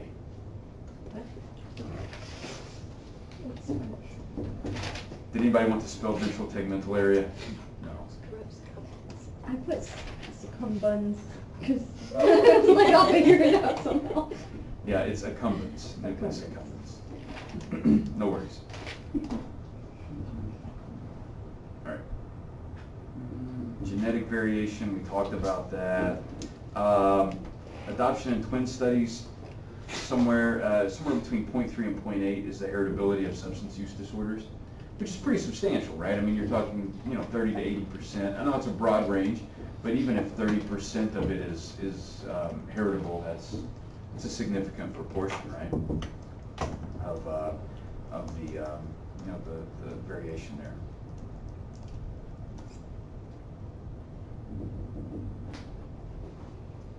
I don't know that in your lifetime, genetic analysis is going to be helpful for addiction, right? And I think part of the problem is, unlike disorders like Huntington's disease, where it's one gene causes that problem, with addiction, I'm assuming it's going to be multiple genes, and it's going to be hard to find that particular mix that's going to be effective or not effective. Now you can definitely find some things, that might be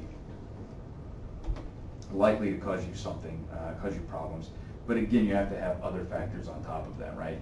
Genetic factors alone are not going to, just because, you have the genetic variations that might increase your likelihood of becoming an addict, doesn't mean that you will, right? There are these environmental factors that have to be in place as well. And you can have mitigating factors, right? Things that are going to prevent you from doing that. So that's awesome. We could spend a long time talking about these awesome candidate gene analysis, linkage analysis, and genome-wide association studies. If you're interested in these, I'd be happy to chat with you about them. I don't think that it's going to impact your clinical life much. I think where you would see this is if you were reading some studies and they were talking about these particular methods, and then you might have some questions about that, right? If you were looking at that, so then we can definitely talk about that.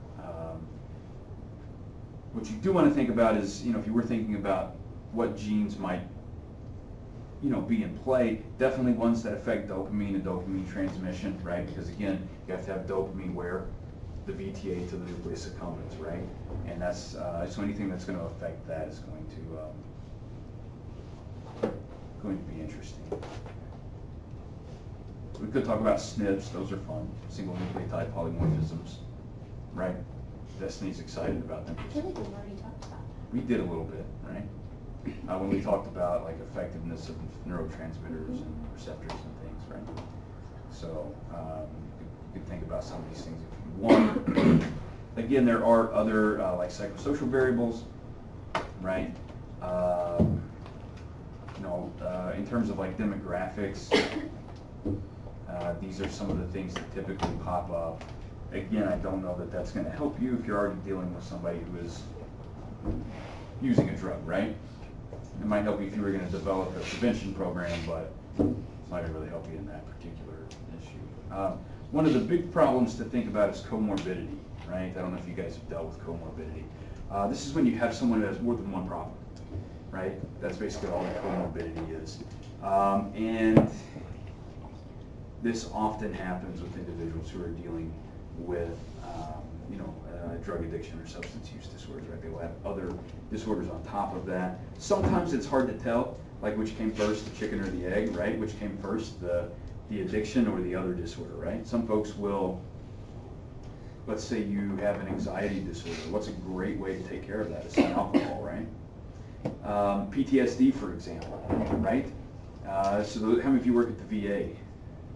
I thought there were some. They're all gone today. All the VA people. So I'll answer for them. I'm certain that they've dealt with someone who has PTSD, and I'm certain that some of those individuals have also been self-medicating, particularly with alcohol. You don't self-medicate PTSD with cocaine, just as a heads up. That's not going to work. But they could self-medicate with alcohol. If you're depressed, for example, you might use cocaine to self-medicate, right? Nothing will get you out of the trench like like a good shot of Coke, right? So there are things that people will do. On the other hand, if you're taking a whole bunch of cocaine, you might develop an anxiety disorder, right? At some point, you might have some of these other things that develop. So these comorbidity issues are really important. So what do you do when somebody comes in, they've got two problems? You try to solve both at the same time, or you pick one and go with back and forth. You just every other week, right? Just alternates. I think it you know, you guys can make those decisions professionally, but I think largely it depends on what the issues are, the impact of those issues. Obviously, if someone is addicted to a drug and it's causing some major health and life problems, then maybe you ought to deal with that. That ought to be a high priority. Somebody comes in, they're on methamphetamine, and they're depressed, I'd say deal with the methamphetamine kind of immediately, right? That's a definite thing you got to do first. You can get to the depression a little bit later. And there's self-medication, we can talk about that. And here you go, there's like this nice, you know, well, flow chart. You guys like flow charts, right? What about flow charts? You guys, I mean, nothing in particular. So here is, I love this kind of line right here. I'm not going to really hit you with like the shared etiology, the common disease, common whatever, but I love this line. Current evidence does not rule out any of these competing hypotheses, right? So at this point, where does that lead? Basically, all of these ideas make some sense, and all of these ideas have some support from research. We're not really sure which one is right. Not really sure any of them are right or any of them are wrong. A lot of that, again, stems from the complicated nature of the you know, addiction, of your brain, of other things, and also the sort of lack of resources that have gone into research on this, right? There aren't a lot of studies on this. Part of the problem is you run into some ethical issues, right? Let's imagine Pastor Chad thinks his idea is the best, right? And but we want to do a study, right? And so we're going to do Pastor Chad. He's going to, you know, do that, and then we're going to get what's another, like AA. Okay, let's do AA. And then what about just nothing? It seems like a good plan, right? Now, are we going to, if we really think one of those plans is better than the other, are we really going to randomly assign people to a less effective treatment so that we can test this? Are we really going to assign people to no treatment at all? I mean, right? Herman, where does that put you? That's tough, right? And so they won't really let you do this, right? So maybe you do, you know? I don't know. So that's why there's not a lot of evidence to support some of these approaches. And they don't let us, I mean, all of the neurological stuff that we do is typically in rats or monkeys, which again, are not exactly people. Some things are a little different. You know, behavioral personality variables, you guys know about this stuff. Stress reduction, reward sensitivity. Oh, hey, familiar studies I do want to talk about before we get out of here, because we only have 19 minutes left, 18 minutes left. I wanted to talk a little bit about ego depletion and delay discounting, and how these play a role in addictive behaviors, right? So let's talk about delay discounting, for example. How many of you have ever heard the saying, a bird in the hand's worth two in the bush? That's the perfect example of delay discounting, right there. I can offer you, Kyle, $5 today, or I'll give you $10 next week. You're gonna trust me until next week? Probably not. You're gonna take the $5, right? People do this all the time. Immediate rewards, even if they have a lesser absolute value, are going to be more salient to an individual than later rewards. And the reason for that is, again, I think it's an evolutionary reason, right? So I'm out doing my hunting and gathering, and I've got, you know, like two hands, and I haven't invented pockets yet, or, you know, backpacks. So let's imagine that. And I come across some apples, an apple tree. Am I going to pick those apples? Apples aren't maybe the best food. Or am I going to keep going hoping I come across some rabbits? I'm going to take the apples, right? Because I'm not going to take that gamble. I'm going to take whatever's immediate, even though there's a chance for something else, right? And so we do this. So we do delay discounting, and it applies to drug use quite easily. You're going to take the drug now because you're going to discount your health later, right? I could definitely get a big rush of dopamine right now, or later I could still have all of my teeth. You know, which is more valuable? Obviously, in the long term, having your teeth, right? But in the immediate term, that dopamine is going to override it. So that's delayed discounting. It's kind of an interesting. Have you seen the video with the kids and the marshmallows? That's exactly what it is. It's the marshmallow. You know that guy died recently. The guy who did originally the marshmallow study. I forgot what his name is, or was. I guess it still is, right? If you die as your name was, or as it is. I think your name is and who But he you were. was, what his name is. Yeah, you were and your name They're dead. They're They're dead. was. Yeah, we know they're dead. We just. So it was. But How about we? right, but he's Wait, dead, but it's It's still his name. Yeah, it is still his name. It's not but dead, he is no dead more. Fred or. He is no more, but his It's name not still his is. name because Oh, he doesn't no. exist. Oh my gosh. Oh. Anyways. Trippy. So you only Pastor Yeah. Chad would argue that. Pastor Chad would argue that. Pastor Chad, now it's live Jesus' on name. forever. Yeah, it's Jesus' Because name. he's in heaven. Yeah. Well, maybe. Maybe. I've Oh, never wanted Lord. to run over a pastor. I did yesterday. He He asked who bad. Jason was. He said, "Who's this guy with the spectacular beard?" Don't Jason. talk about Jason. Jason looked pissy. Jason hates religion, so he was like, Yeah, don't talk to me. He was very stoic the whole time.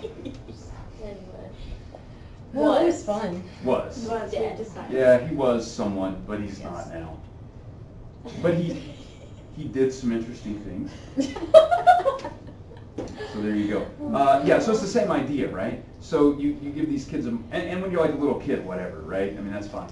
But when you're an adult, it's still the same process. I mean, marshmallows aren't really, hopefully, as rewarding to you as when you were like 4, but, and they're also never going to be as rewarding to you as cocaine, right? And so if I said, hey, you can have a shot at cocaine now, or later, you know, you could not have a heart attack. I'd like to see that study with kids. Yeah, right? I don't think we're getting that one by the IRB. Just gonna, you write it up, I'll put my name on it, but I'm not doing the effort to get it rejected. But if you need a faculty sponsor, I would be happy to do that. Yeah. You know what you could do? You could test people's feelings about studies like that, though. You could ask them about potential studies, right? Yeah. But Yeah. where does that take you? It doesn't take you anywhere. Because they're protected. Who were protected? The children. Oh, The children. forgot about that. The other thing I want to tell you about is ego depletion. And this is something. So this is something that gives you some insight into most drug addicts. Most drug addicts are probably trying to not do drugs, right? Believe it or not. I mean, all things being equal, I think most drug addicts would say, yeah, I'd probably rather not, you know, because there are negative effects of drugs, and I think most people, again, are aware of those, right? I don't think it's a shock. But ego depletion is this interesting idea that what happens is because, and this is particularly relevant to relapse, right? Because you're actively putting in all of your cognitive abilities, right, and your mental resources into not taking a drug, not taking a drug, not taking a drug. Eventually, things get fatigued, right? Okay, and so you're you know, we're talking about even at a neuronal level, right? There's fatigue, and then some of those brain regions stop working, and guess what happens? You know, because that frontal cortex is no longer telling you no, don't do that. Then you'll start doing that drug. So they did an interesting study a few years ago with some folks, and if you look up Mark Lewis, he talks about both of these concepts in his TED Talk, which really, again, is pretty fascinating.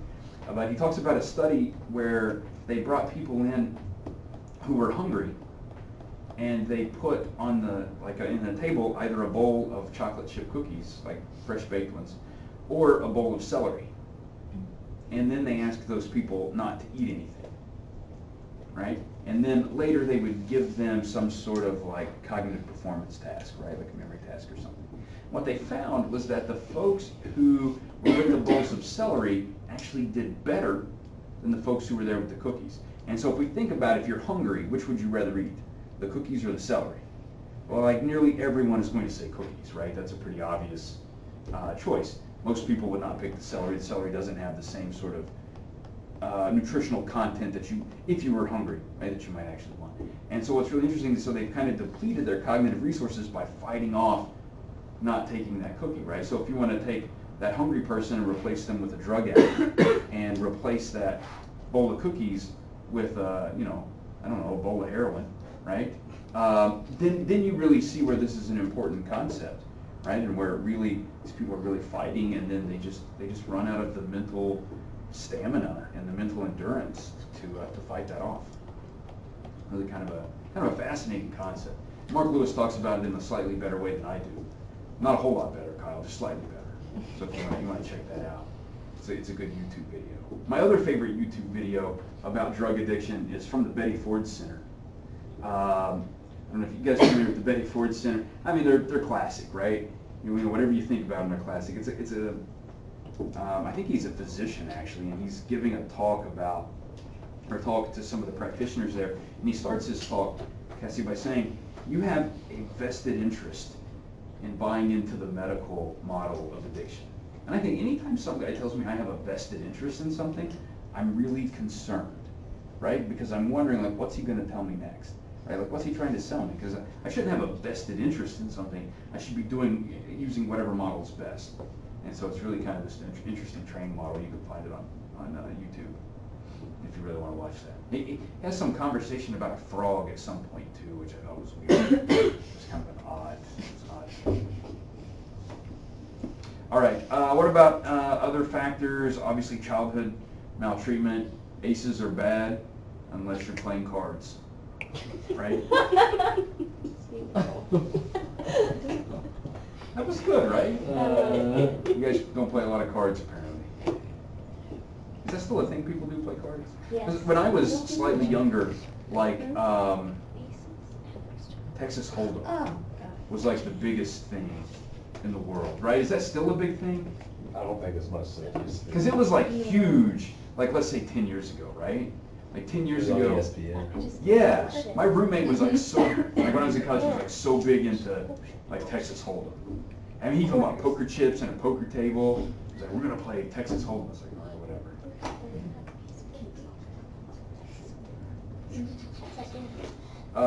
Sociocultural factors. You know, people take drugs for a lot of reasons, right? To fit in, rituals. Natural recovery, we talked about that, right? That's that, you know, long-term abstinence with no treatment. Happens all the time, okay? Again, not recommending that we just like stop drug treatment completely for folks, right? I understand, like, that, you know, that's something else. But typically natural recovery is effective. It happens, it works, not a big deal. A lot of these are related to sort of changes in your life, right? So sort of major life changes can definitely shift you one way or the other, right? You know, getting married, getting pregnant, having some sort of religious experience apparently will also shift your behavior, right? We really should listen to that. Probably when we get to the hallucinogens chapter, the serotonergics, we'll listen to that radio lab about the study with the guys in that Easter service. It's a great episode. You guys are gonna love it. The book I'm reading right now, actually, the founder of AA allegedly stopped using alcohol after trying LSD for the first time. It was just spontaneously, he was over the addiction. And that was part of the early recovery protocol, was having people take LSD. Yeah. Yeah, no, seriously. And there are still people who, not in the United States, but there are still people who will use these serotonergics as part of an addiction recovery process. Igabane? Ayahuasca. That's another one, yeah. So there you go. Again, I'm not, you know, not putting any sort of recommendation on this clinically, but it seems effective. Oh, negative experiences, you know, obviously health problems, you know, that can make you stop. If you're afraid of going to jail, for some people, apparently that works, to make you stop using drugs. Other things. You do want to replace those activities. not with getting in trouble to get protein bars, but you do want to replace those activities with something, and that tends to help. You got the biopsychosocial model. You guys know about this, right? We don't really need to talk too much about it. Reward circuit. We've talked about this. I did say I wanted to focus the most on this, but we've already kind of talked about this as we move along at every opportunity, so it's not a big deal. Here's your ventral tegmental area. Here is your nucleus accumbens. If you need that, right there. But then this is showing you that it's a dopaminergic pathway right there into the nucleus accumbens, coming from the VTA, right? That is the circuit of importance. Okay.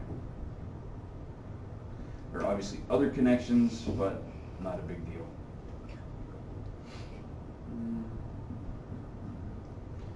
VTA and to the nucleus accumbens. I've said that before. I'm going to ask you about it. VTA to nucleus accumbens. You need to know that that's important. Okay. Don't worry too much about this. There is a difference between liking and wanting, right, with drugs. So drugs can cause euphoria, but then there's that craving experience as well. That might be unrelated to the euphoria, right? Because it's different, right?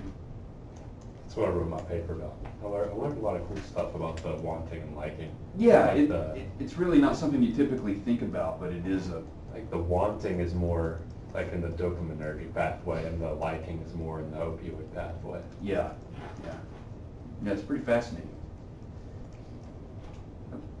Yeah, that's why with the wanting, you can still have that compulsive behavior, right? Even if you're not getting a difference in that euphoric level or how much you actually like the drug, but you can still have that craving for it. And like earlier when we were talking about like food addictions, I think like the point at which it would become an addiction would be like if your liking of what you were taking in was not present, but you still just had the compulsive seeking out of the food. Yeah, no, that happens to They people. binging it. Yeah. Because they say they don't like it. They just can't, they feel like they can't stop. In that book, Biology of Desire, there's actually a story about someone who is a binge eater, which is kind of fascinating that he included that particular vignette in with the. You guys should get that book. You can get it for free at the library. I checked it out from there twice, the Cabell County Library, and you can just drive through and they'll give you the book at the window. Where's the drive-through part? Like right on Fifth Avenue. You know where you can kind of like, Yeah. that's a drive-through right there. And so when you go online and you select you want your books reserved, which is a brilliant way to do it so you don't actually have to go to the library, then you can select you want to pick it up at the window. It's a game changer. Never knew that. Yeah. You guys didn't know that? Up in the lazy I like going into a library. There's I like something going about into it. some libraries. Oh, that's a solid point. That is right. Yeah. Yes. Some libraries I like going into. Some libraries not so much. Actually, it's a pretty nice library. It's a pretty big one. And then they have multiple branches. You can pick them up other branches if you live somewhere where that library is not convenient to you. You know, if you live in Salt Rock, is that the name of the place? Nobody knows. I live in Salt Rock. Oh, really? There's a library branch there, I know. Oh, okay. I don't Yeah. know. I don't There's one there, there's one explore in much. Gallagher Village. I didn't realize there was anything to explore. Uh, There's a I didn't coffee either. shop. For those of you who live in that area of town, Oh, of course. up around Norway. Morrison's Pizza. Just over- I I've know where a seen lot of the pizza libraries places. are, I don't know if that's good or Is that the only one with the drive-through? not. I think the main branch is the only one with the drive-through as far as I know. What else do we want to talk about in the next, like, 3 minutes? Just want to make sure I've hit all the big stuff. Hey, who remembers that time I told you about the VTA for the nucleus accumbens? I know, right? But it's so important. It is. 3 stars. Add another one. Well, the fact that I wrote it down twice, that should stick somewhere in my brain. All right, this is all some other stuff you guys can get excited about, but maybe not. The prefrontal cortex is important. This was what we were talking about with that ego depletion, right? Your prefrontal cortex getting fatigued and you not being able to like control those impulses anymore. Okay? you like that drawing? Oh, wow. Is that money? Yeah, Rolled up? it is. That's a nice detail. It is, and they even put like the little digits there. I think it's I a like the $100 eyelashes. bill because it looks like two zeros. They do have beautiful I eyelashes. like their eyelashes. They put a lot of effort into that. I went to college with a little person. I went to come to your house and snort coke on your counter. Like So for cool. like Because he could barely entertainment. reach. It was like a party. It was like a party trick because he could barely reach because he was a little person. Wow. That's pretty cool. Right. I just don't need to know about proteins, I don't think. This, phosphate stuff, epigenetics. I know, right? Why are you guys so freaked out by epigenetics? You don't want to know. Nikki's fiance likes it, and he'll go on for like days. Hours Oh. and hours, lectures, full days. And you just kind of zone out, and then you come to, and then he's still talking about it. That's interesting. Yep.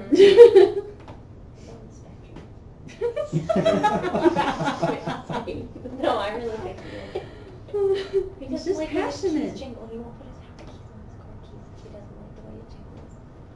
Could be a part of his like brain That's a thing. part of his autism. What if it's part of his like TBI? Oh, well, yeah, he also has all that. Yeah. Don't discount that. He has a lot wrong with Don't, him. don't discount head injuries. Yeah, that's, Dear God, never listen to you're on this the way to with like a textbook there. The disease model, we've already talked about some of the criticisms. Again, I think one of the biggest criticisms is that if you ask folks who are addicts, they're going to tell you they're not sick. Also, again, you're not really dealing with a diseased brain. It's doing what it should do, it's just directed at the wrong thing.